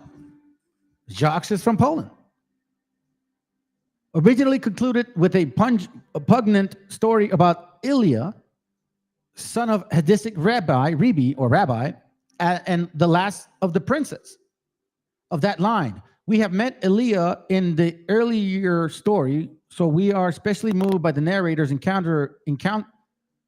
moved that the narrators encounters him on the verge of death. Among Ilya's things, he discovers symbols of 2 loaves and Judaism and Bolshevism. So they're two in the same. His things are straying about Pell and Mel. He's just talking about the poem. And in the portrait, he has Lenin. And then he also has Maimonides lay side by side. So we have Khazars who are of that European family type of bloodline, who are part of the Bolsheviks, which the girl said, and I repeat, she said what? Were butchered in concentration camps by the Bolsheviks. Why don't you speak about Armenia? It's the oldest Christian country in the world, and actually Israel is supplying weapons to kill Christians. So, what kind of Christian you are? Oh, but Bolsheviks? Nothing to do with Israel. Well, actually, the administration of the Bolsheviks, 427 out of 525, they were Jewish. You know. You see that? The majority were Jewish. Now, remember what I showed you in the party of Texas? The majority of them were black. You see this? You see the similarity of what's going on here? Who came to this country and says that we're not natives to this country? Who is in Palestine and saying the Palestinians are not natives to Palestine? Who is and what are they calling the Palestinians? They're calling them Amalekites, right? And what are these wobbles calling us here? Canaanites. Once again, Revelation 2:9 and 3:9 is there for a reason. It's there for a reason. So we see a connection of so-called Kabbalist Khazars. I mean, like, remember the time of the year that we're dealing with, right? We're talking about, this is a serious matter here, because now we're saying, making the case against the Reds, racializing communism. So what are we going on? What's going on right now? They are creating a people with a confabulated mind, fucking schizos, claiming there's somebody they're not, and irritating and angering other people. At the same time, confusing them and distracting them from the reality of other things. Why? Because they love chaos. This is Bolshevism to the point. The red. Let's go to the bottom first. Accompanied an image of a man struggling near a shore who represents civilization and was reaching for solid ground, but was being pulled into the murky depths of chaos by the bearded, menacing figures of Bolshevism. It's here. A Bolshevik with Kabbalah understanding, Jacques, goes to Ethiopia, studies their shit, then tells the Ethiopians, let's go to the Caribbeans and tell these dumbasses that they're these people. Why? Even though we know from facts that it's not true. This is from a book here called African Zionism Studying Black Judaism. Let's just go to page 2 and 3. No big deal. Another purpose of the book is to offer a more thorough understanding of the way in which Africans in Africa and African Americans in the United States have interacted with the mythological substrata of both European and African ideas of Jews and Judaism in order to create a distinct Jewish identity. You see what I'm saying? The reoccurrence of some native patterns, such as the myth of the lost tribes of Israel or the arrival of the Jews in Egypt following Jeremiah after the destruction of the first temple, represents a complex search for origin involving multiple dimensions, ethnic, religious, spiritual, historical, all of that stuff. But why are they doing this? Encountering their experience of exclusion, the notion of being chosen people and the identification with the biblical Jews took deep roots in the African American imagination, confabulation. Because when you look at Deuteronomy 28 for what it really is, you guys don't fit, not at all. When you look at Wobbles for what they say they are, then how come you don't speak Spanish? How come you don't eat the food we eat? How come you don't make like the las sandalias or the tejidos, like the baskets and all those things? How come you don't eat the fruits, the vegetables? How come you don't know how to harvest? Like, I don't understand that. Like even the people in America here and down south, right? that are African, so-called, they don't even have those traditions. They have the African traditions. How do they have African traditions and supposedly they're not Africans? What, did we steal it from them? And how could we be living next to them, acting like that and stealing it from them? No, not at all. This is just a spread myth connecting Africa with the Jews, which arose primarily in the European and Middle Eastern imagination in the early Middle Ages, and which can be clearly seen in the 9th century Sefer Eldad, as well as in the later Preston John legends, became an axiomatic feature of medieval thinking about Africa. Such myths were used and reused, exploited and reinvented by colonialism, like you negros are using, in many distinct loci in Africa, or locations, I should say. Exploited and reinvented by colonialism in many distinct locations in Africa, where they served missionary and colonial interests and impacted local sensibility. Colonization during the 19th century can be seen as an integral exchange in which African and European subjectivities were negotiated and renegotiated. You see this. Now, once again, there's a particular aspect to what he's writing. He's assuming that black folks never enslaved people. Go figure out. Now, he mentions the lost tribes of myth. So that's an important thing here, because in that very same book, Shapiro debunks it. And on the next page, as a matter of fact, it even talks about it's the map that Nate the Snake likes to use. It says here on page 256, from the lost tribes a myth. Mr. Meyer Shapiro, in a second letter, informed me that he knows of above Montclair congregation of Negro Jews.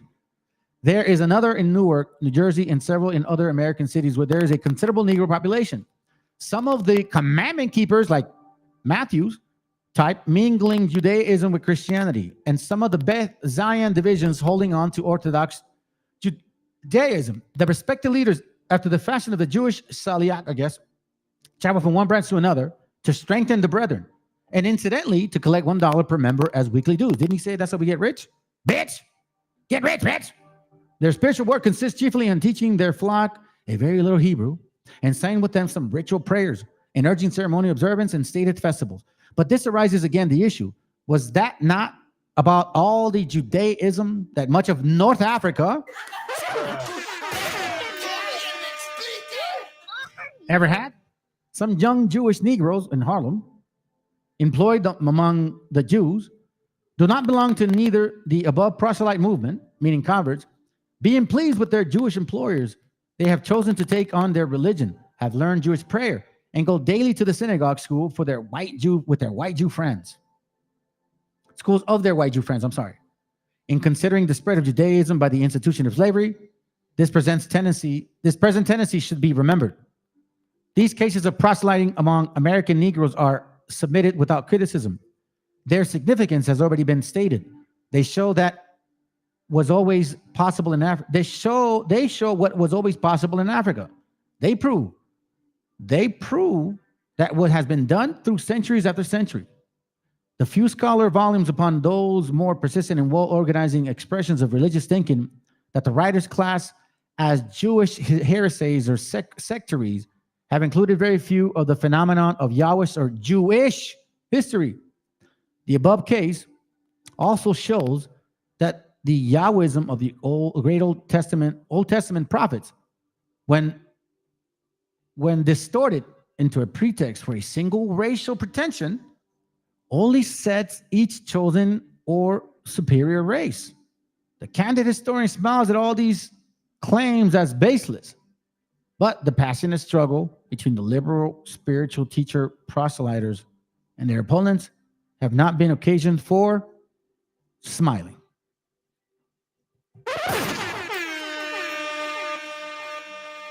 Now, I don't know if you remember, guys, from a long time ago. You probably do, and you probably don't. But I had showed you this video. And it always stuck to me, man. It always stuck to me. Let me see if I can find it.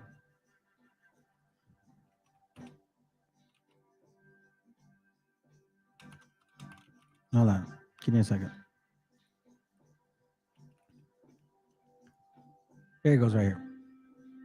I saw this when I was in these groups back in 2020. And when I started the channel, I uploaded it in one of the videos. I recorded it and all that. So it caught my attention because something he said, and I'll never forget. Hey, what's up, Jeremias? Buenos dias. What's up, brother? What up, bro?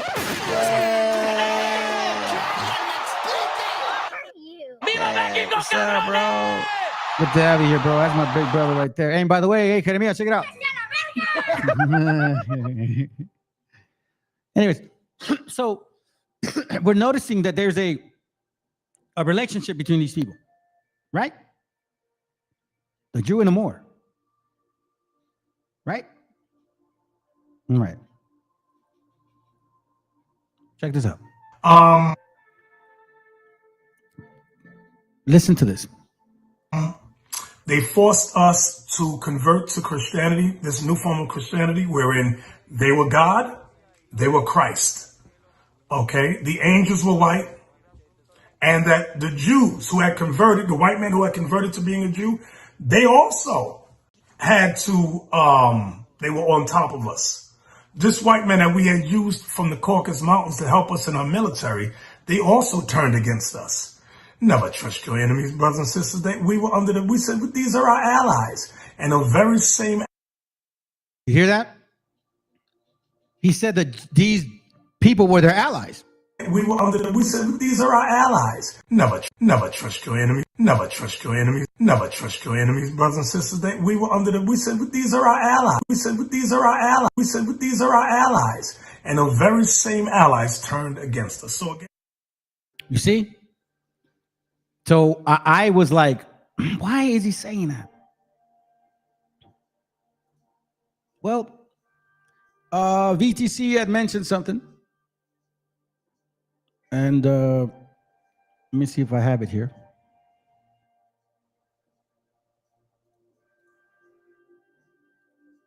Thank you, brother. Let's go and continue this.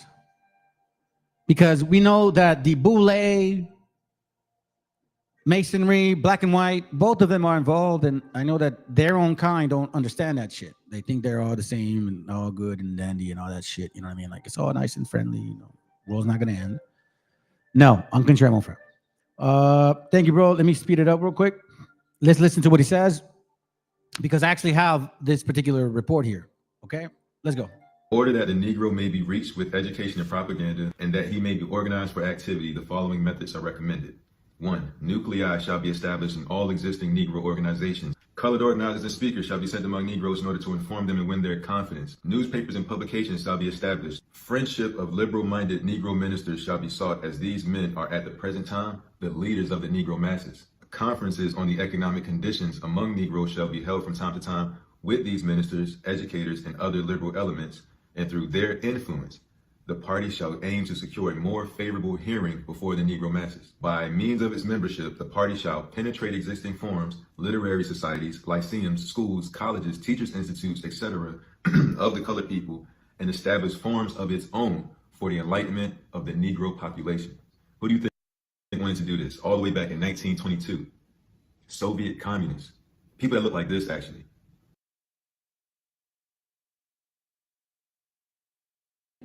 You see that? And he's not lying. Check this out. It says Reds in America, the Negro program.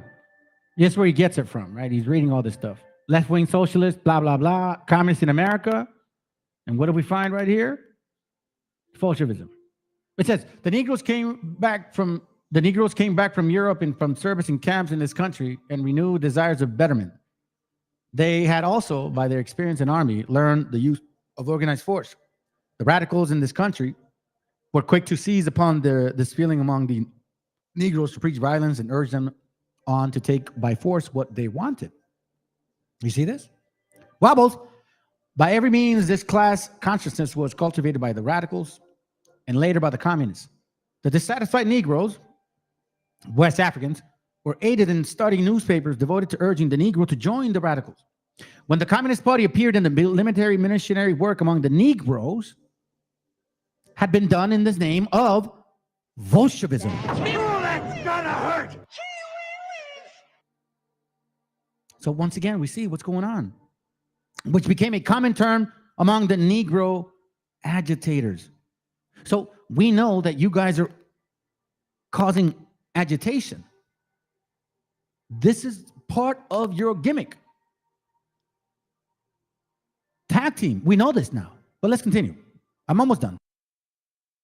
That picture was taken from the convention in 1922, where the document I just read was confiscated from. Back in 1922, Soviet communists had an idea to infiltrate the black community and control every aspect of our lives. But the question is, did it work? Because if so, we should be able to find an organization that infiltrated us as our friends and then took over our entire worldview. If you study the structure of the Negro community, economically, politically, civically, psychologically, and otherwise, it's controlled by the white liberal, who usually poses as the friend of the Negro. All right. The white liberal is the Khazars. Let's go. But did they also infiltrate our organizations claiming to be our friends? These northern fascists pose as white liberals. They pose as your friends.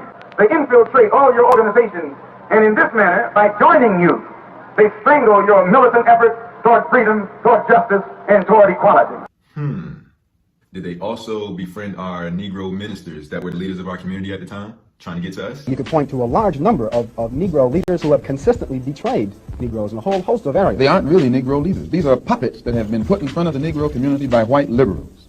These are parrots that have been put in front of the Negro community by white liberals. You can't name me a Negro leader who has been betrayed Negroes, who has not been endorsed, sanctioned, subsidized, and supported by the white liberals. Did they ever organize us for activity that didn't benefit us but only benefit them? The white liberal is the one who has perfected the art of posing as the Negro's friend and benefactor. Yeah, he says all that. Let's check this out real quick. Louis Farrakhan, who is another high-level Freemason who runs the Nation of Islam for the Archbishop of Chicago. A lot of people could say the black community, as well as, specifically the Nation of Islam, they blame white supremacy when we know that those are truly issues. So we have all these high-level Masonic leaders, black and white, of all these various different religions, working together for agitation among the peoples of this country, but never ever exposing the papacy as the true heart and soul and its real master. The same people that created the Federal Reserve Bank, the same people that created the League of Nations, that eventually became the United Nations, the same people that created the Council on Foreign Relations, are the same people that created the NAACP and the Urban League, the Boule. These people are deceivers.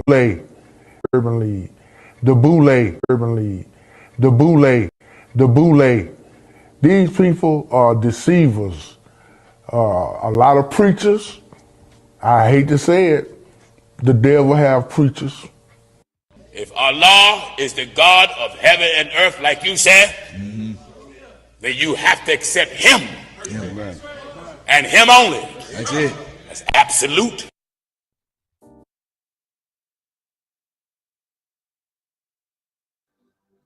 Let's continue.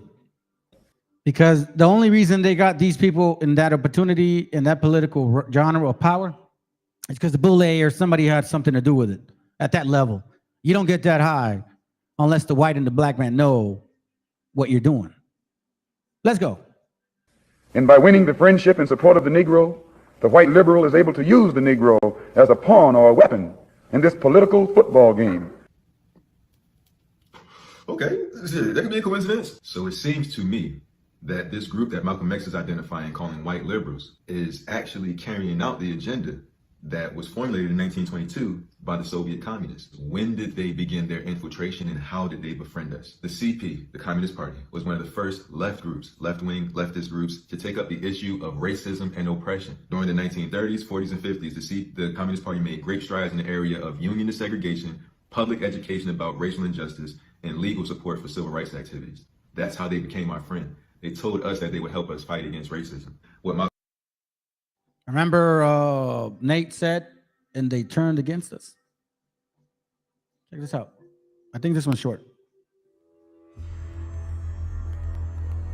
A few minutes.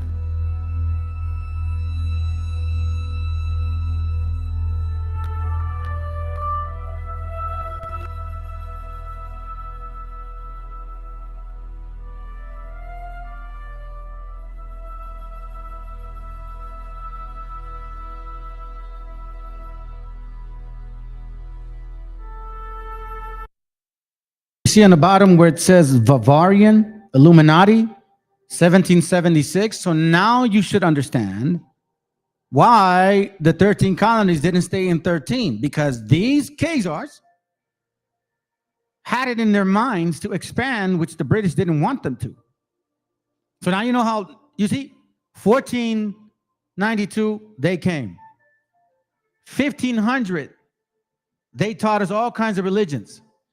1600, what do you think is going on? Slavery, implemented by them. 1700, they're starting to move over towards the West, and through sedition and broken treaties, they start taking over certain lands.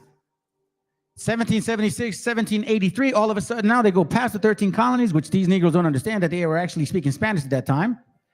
But if you guys were the natives, you should have stayed speaking Spanish. But we knew that you guys weren't. So anyways, let's continue. So now we go into the 1700, 1800, 1823, 1824. Now we're talking about manifest destiny, doctrine of discovery. 1830, right? We find that there was many Negroes that had slaves. And we also see that now you're moving like Beckworth and all these other guys that are black, right? Entrepreneurs, slave owners from 16, 17, 1800 are moving this way. And what's his name? Letterworth, he had natives as slaves, not black, right? Now, 1865, 1866, 1867, 1870. What happens in 1870? What happens in 1870, family? Buffalo soldiers decimated the whole entire buffaloes to kill our gente. Who did that? Black people. 1917, they fumigate us at the border because supposedly, right, we have typhus or some shit. Are they fumigating black people? No. Black people already have power. They're already governors and Mississippians and all this shit, right? Yes. Already attorneys. They already had black colleges, didn't they? Yes. If you keep looking back into the years, this has not changed. And every single 100 years, they try to reset for you to forget. We're almost done.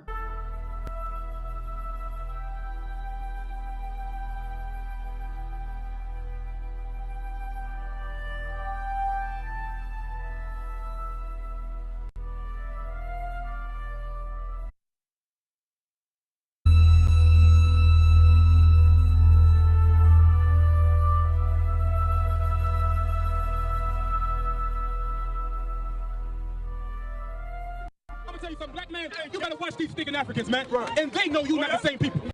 So where does all this anti-African rhetoric come from? Because their forefathers identified themselves as Ethiopian Hebrews. 1936 letter. So here's a 1936 letterhead, the Royal Order of Ethiopian Hebrews. So let's go to the next slide. You see, family, this guy's debunking them and tell them that they're Africans. The other guy's debunking them and telling them that they're natives.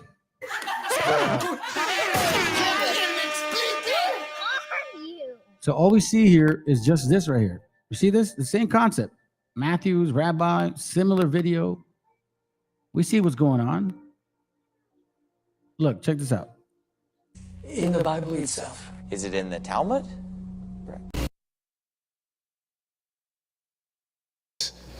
And now it's in this symbolism today, the Israelite school of the universal practical knowledge. The swords that are being seen right here are reflective of the royal arc degree in Freemasonry. So there's no coincidence with all of this. Because if you put a little line here and a little line here, you're going to wind up what they call a as above, so below. Let's go.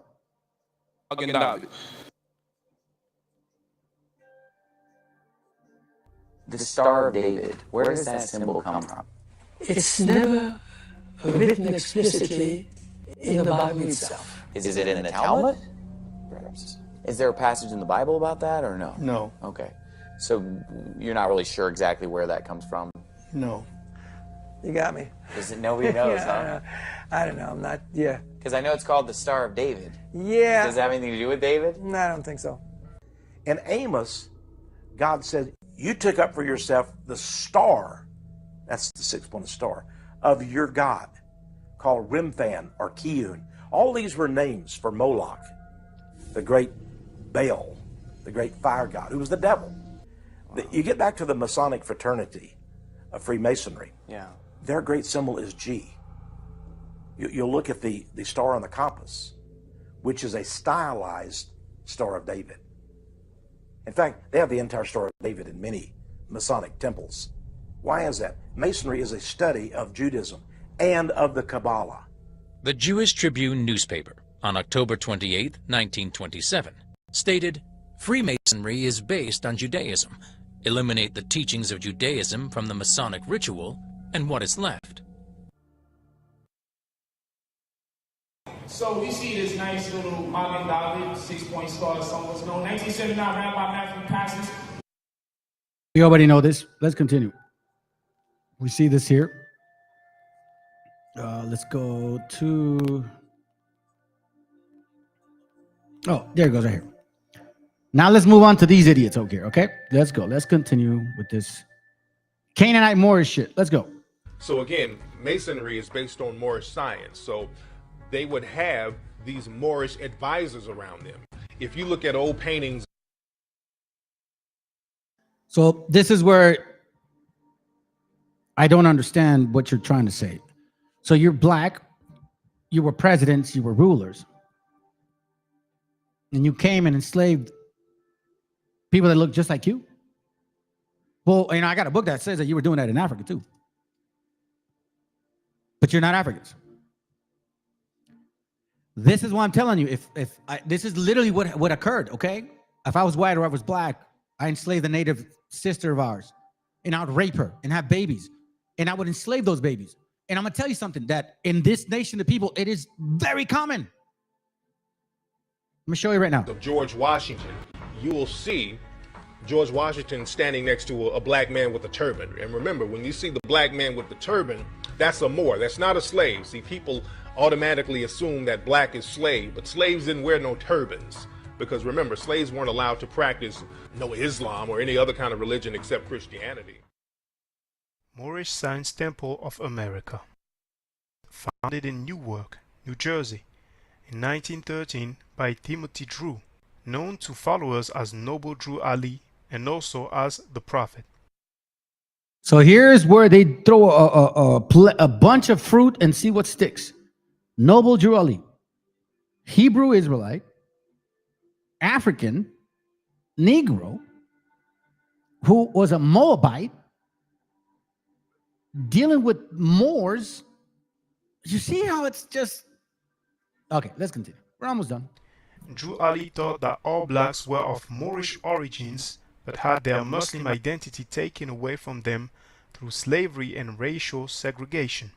Noble Drew Ali wrote, "Black Americans were actually Asiatics who descended from the Moabites." But see, that's confusing because the Bible says that Moab, which is the Moabites, were the sons of Lot. And the sons of Lot basically come because their daughters had sex with the father.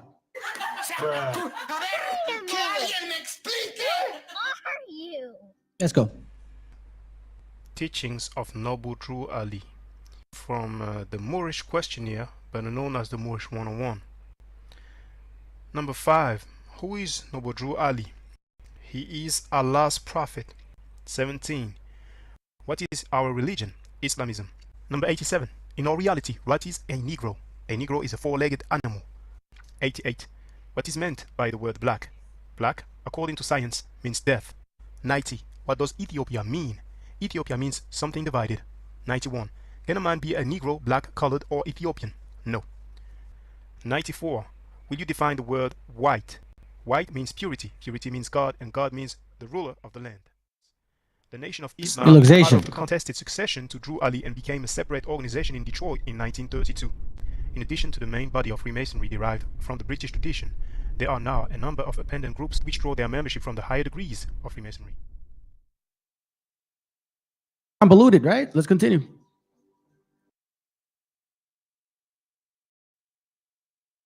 Malcolm X says is they infiltrated all of our organizations in every aspect of our life, and in doing so, they actually stop us from becoming liberated. They infiltrate all your organizations, And in this manner, by joining you, they strangle your militant efforts toward freedom, toward justice, and toward equality. That's why Malcolm X said that they were the worst enemy to America as well as the black man. Because communists hate America, and they're using us to destroy their enemy. I stumbled upon this book by a guy named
Thank you. Thank you very much. Okay, so page 136. This is from A Voyage to Sierra River, Sierra Leone, 1791. You see that? It's an old book. So it says here that these West Africans, right? The diseases they are most subject to are intermitting fevers and hydrocele. The latter is supposed to be caused by too frequent use of palm wine and excess of venereal. You're like, what the hell does that mean? Sexual indulgence. That's gonna hurt. The venereal disease is frequent. Really? But never attended with those dreadful symptoms which are too often accompanied in Europe, and is always easily cured. Neither can they be convinced that it proceeds from impure condition or coercion, I guess. The smallpox is endemial. Let's see what that means. Regularly occurring within an area or community. Damn. Oh, that's gonna hurt. Talk about saying that smallpox didn't come from Africa. Here we see clearly that it did. No wonder. Now, that's not my point. Even though I brought many books in regards to who brought smallpox here, not the white man, it was a black person. Yep, with Narvaez. It says here, let's see. So we're talking about Africa here, okay? Let's not forget. But see, these people, they don't give a shit about each other, okay? Because you guys were actually selling each other to the white man. Selling your kids too. You would even put up your kids for as a debt. These are facts. Europeans wouldn't dare go into the area because of the type of jungle that they were involved in. In this book here, from page 135 to 156, it speaks about them, how they dealt with each other, how they were basically, here, let me tell you something. I'm going to show you. Watch this. You'll see. I think it's here, right? Watch this. Check it. When the country people come down themselves to trade with whites, they are obliged to apply to the inhabitants of the villages where factories are kept to serve as brokers and interpreters. You see this? Africans, brokers, and interpreters. When a slave is brought to be sold, he is first carefully examined to see that there is no blemish or defect in him. If approved, you then agree upon the price as to so many bars and give the dealer, African, so many flints or stones. The goods are then delivered to him piece by piece. See this? Exclusive of this method of dealing this directly with the natives, transient ships, or those who only come for a small number, generally bartered with white traders, residents on the coast, or with the factories established there, who take their whole cargo at once and deliver them in waves, I guess. You see. See this, so from the great number of slaves which are annually exported, in which from this place the parts of adjacent, including Cerbero and the Rio Monas, amount to about 3,000 annually. You see this? It says, the depopulated, instead of which no diminution of their number is perceived, and from every account we have been able to acquire from natives themselves who travel in the interior country, it is extraordinary populous, but how such a number of slaves are procured is a circumstance which I believe no European was ever fully acquainted. You see this? So Europeans never went into Africa. Y'all sold your souls. Let's see. And are purchased in the country with Europe goods and salt, which is an article so highly valued and so eagerly sought after by the natives that they will part with their wives and their children. Oh, that's gonna hurt. And everything dear to them to obtain it when they have no slaves to dispose of. And it always makes a part of the merchandise for the purpose of purchase of slaves in the interior country. Yet notwithstanding, salt is in such great demand that the natives of the seacoast, West Africa, will not permit to import of it in European vessels, because it would interfere with the only article of their own manufacture. So we see here, oh, wait, hold on a second. The present custom and ancient tradition of the country, Africa, handed down from father to son and from generation to generation, both teach us to believe that the practice of making, buying, and selling slaves was in use in Africa long before our knowledge of it. Oh, that's gonna hurt. Death and slavery were and still are the punishment for almost every offense. And every prisoner taken in battle was either put to death or kept as a slave. The fate of prisoners was also a great measure determined by the season of the year and the occasion they had for their services. Didn't they say that these guys were enslaved because they were Hebrews and keeping the laws and shit and all that? No, bro, they were just enslaving each other, man. This is true. These are facts. It was an ancient custom, seldom disposed of. And it's believed in here that, you know, they just would not expect to ever cancel this. It says here, I believe we may safely conclude that slavery can never be abolished in a country like Africa, consisting of prodigies, numbers of small independent states. See this, perpetually at variance and under no restraining form of government, where the people are of a vindictive and revengeful spirit, and where the laws make every man a slave who is convicted of most trifling offenses. Wow. Check this out. When the ships did not visit the coast as usual, there were no good to purchase the slaves which were brought down. The black merchants suffered many of them to perish because of food, and said they should not come down again till the ships arrived. Meaning slaves, right? But when they were there, but when questioned what the inland people would do with their slaves, these are African people treating other Africans a certain way, okay? They replied, cut their throats, as they used to do before white men came to their country. Bruh. Seriously? Wait a minute. Who are you? Yeah, I can continue to look in this book. I'm telling you, this book is heavy duty.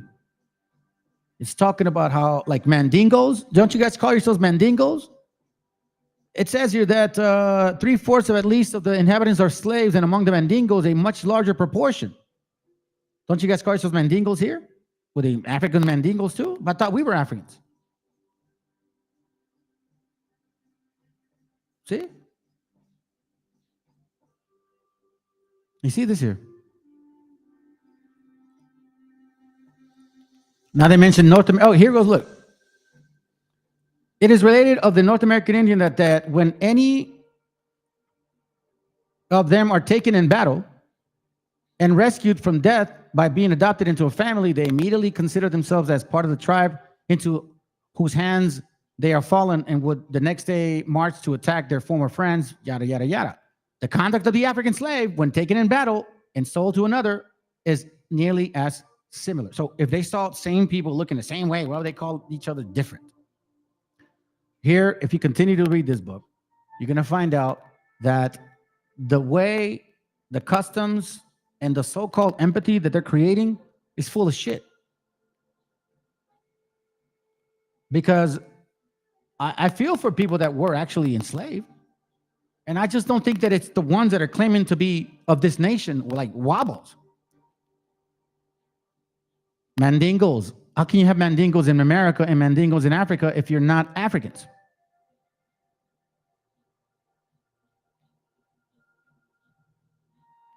Look at this. Another method which they use to dispose of their slaves is to put them in pawn either to ships or factories or the native traders, meaning other Africans, for a limited time. And if they do not redeem the expiration of that time, they become slaves to the person to whom they were pawned. So like if you go to a pawn shop and you don't have enough money to pay back the pawning, they keep their shit.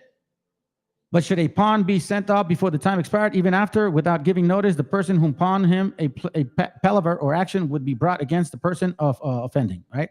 So basically saying that if you come out with the money, they should give it back to you.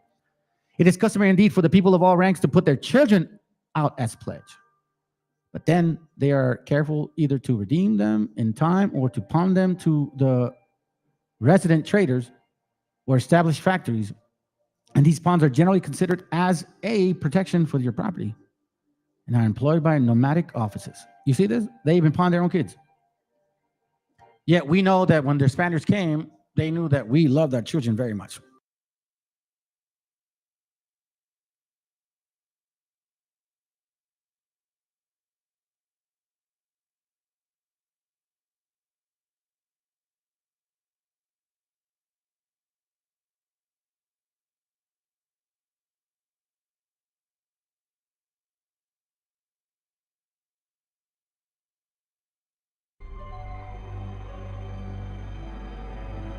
An illusion it will be.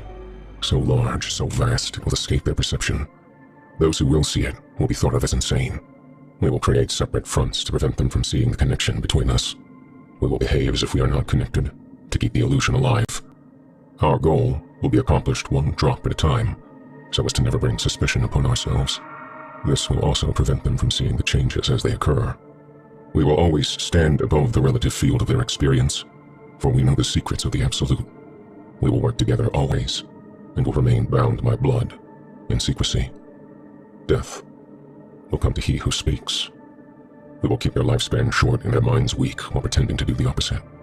We will use our knowledge of science and technology in subtle ways, so they will never see what is happening.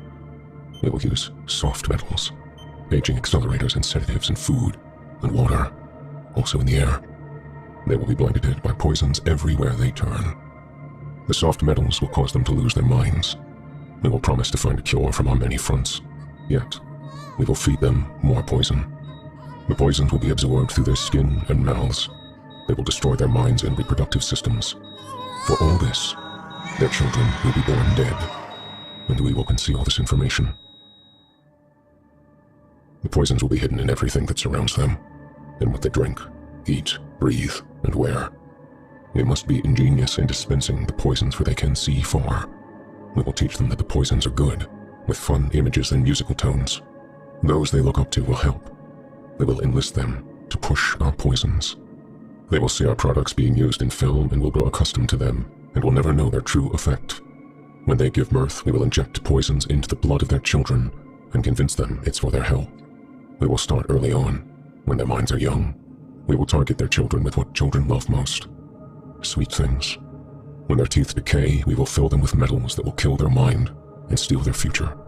When their ability to learn has been affected, we will create medicine that will make them sicker and cause other diseases, for which we will create yet more medicine.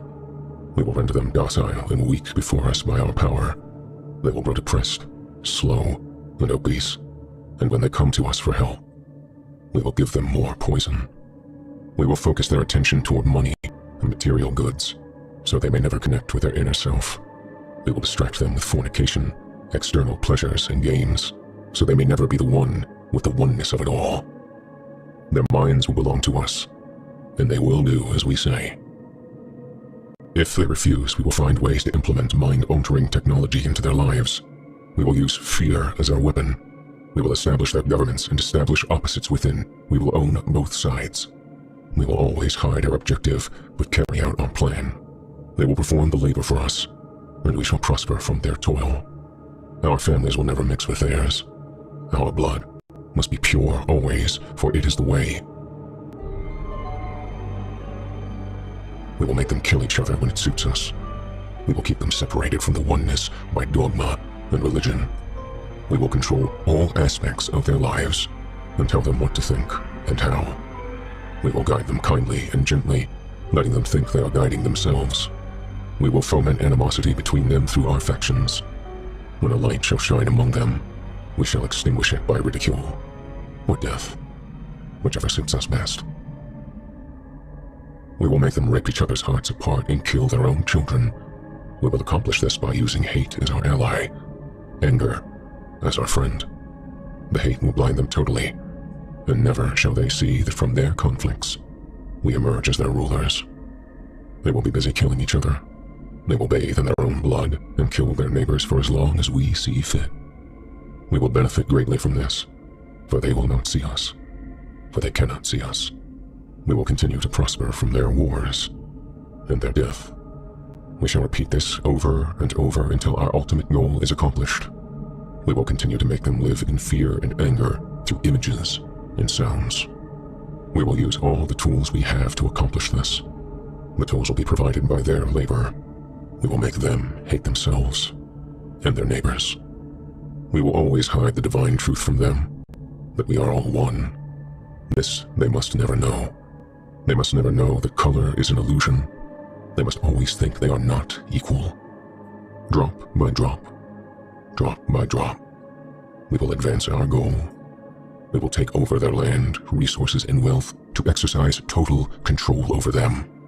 We will deceive them into accepting laws that will steal the little freedom they will have. We will establish a money system that will imprison them forever, keeping them and their children in debt. When they shall band together, we shall accuse them of crimes and present a different story to the world, for we shall own all the media.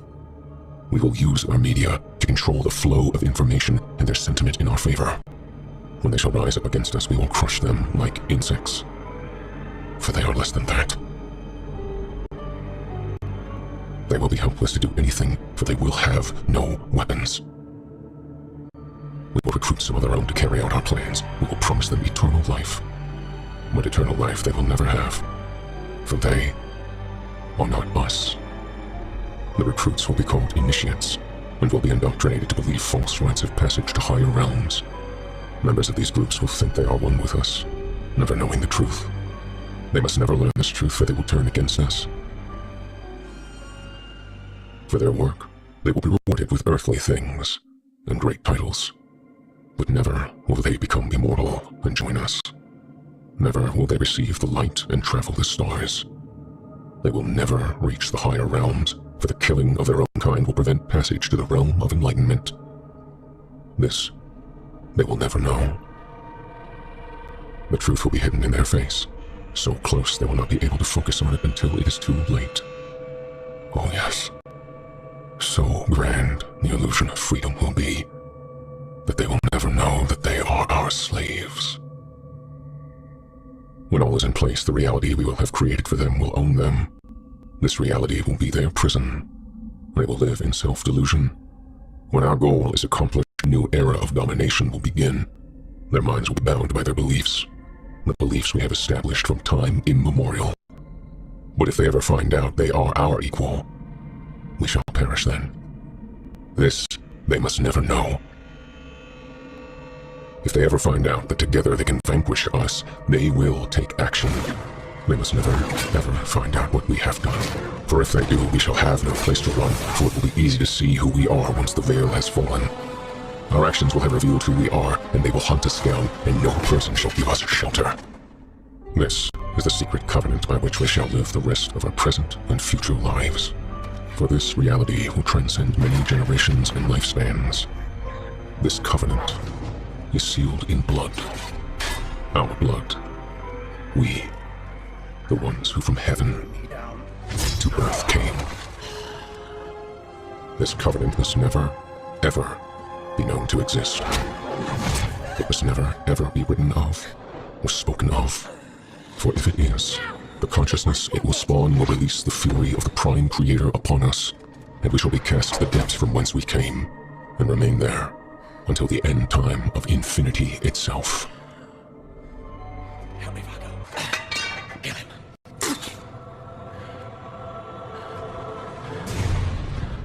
Vago. Forgive me. Flawless.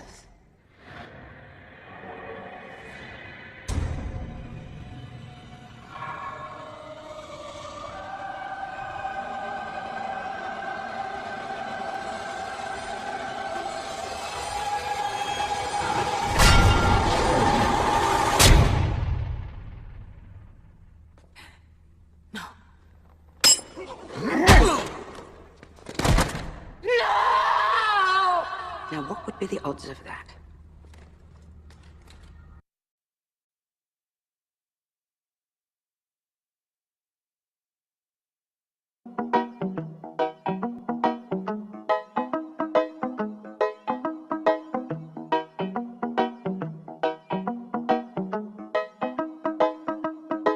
Quiero pensar,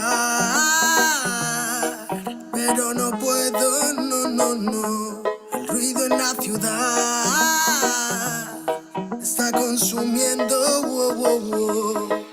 Quieren pensar, sin ni siquiera estar al mando. Tanta publicidad subliminal te está matando.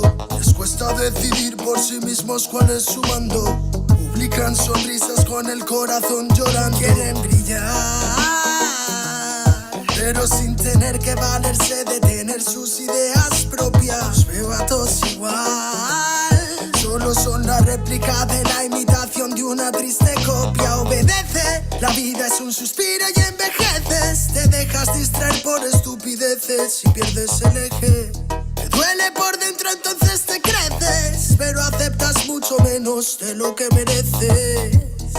¿Y quién te ha dicho a ti que no puedes pensar sobre lo que decís, sobre cómo actuar? Lucha por ser feliz sin a nadie dañar y solo así podrás brillar. ¿Y quién te ha dicho a ti que no puedes pensar sobre lo que decís, sobre cómo actuar? Lucha por ser feliz sin a nadie dañar y solo así podrás brillar. Conserva tu juicio y tu intuición, más activos que el que lucha por lo suyo y no se rinde. Yo ya sé bien cuál es mi misión, y es contarte que el mal por su propio pie pronto se extingue. No caigas bajo su control, pues por la televisión es normal que mal lo pinten. Tú mantente firme en conexión con la fuente de creación, vivirás siempre de fin de. Dios abre los ojos, dime lo que ves. A tus propios hijos matándose por billetes. Niños mueren cada 2 por 3. Pa' unos es bendición, con otros por su causa pequen. Y yo que intento ser un ser crístico, voy bendiciendo hasta los diablos. Piensan que es cierto el mensaje típico.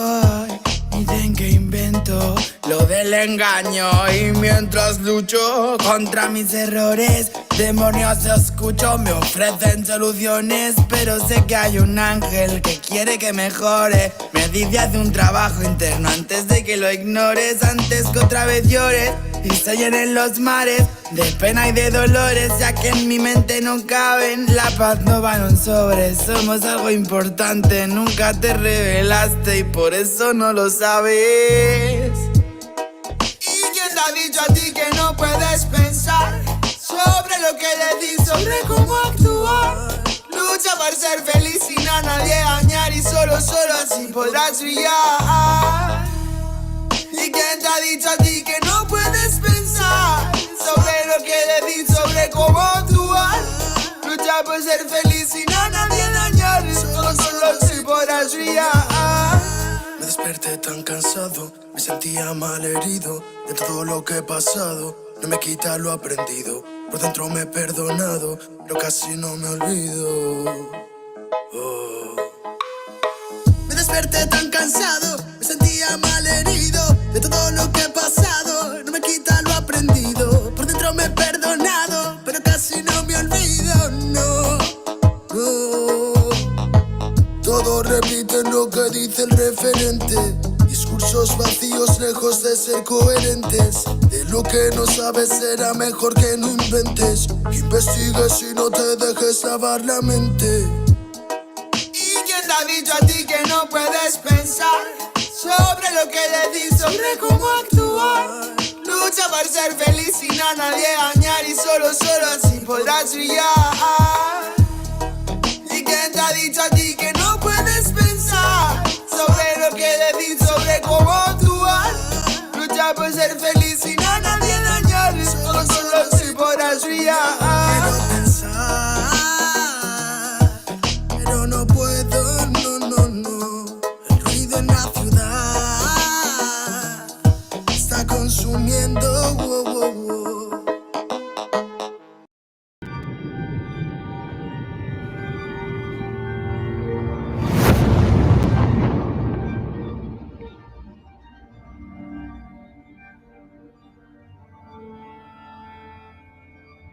Ical, hijo, abre los ojos.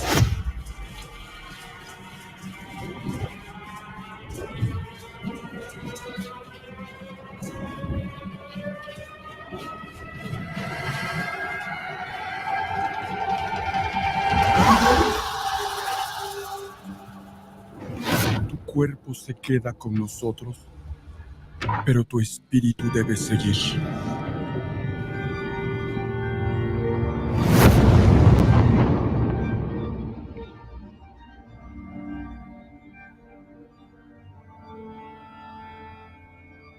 Ical, hijo, abre los ojos.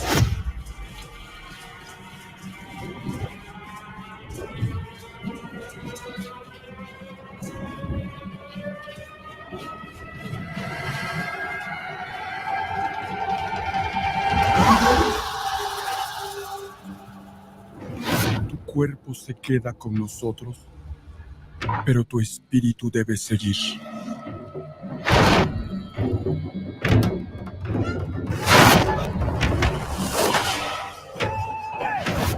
Busca la luz. Aléjate de las sombras. Deja que nuestro dolor sea tu fuerza. Desde aquí iluminamos tu camino.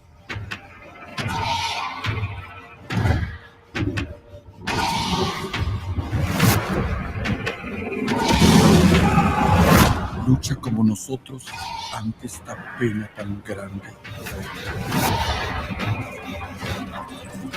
Yo soy tú. Tú eres yo.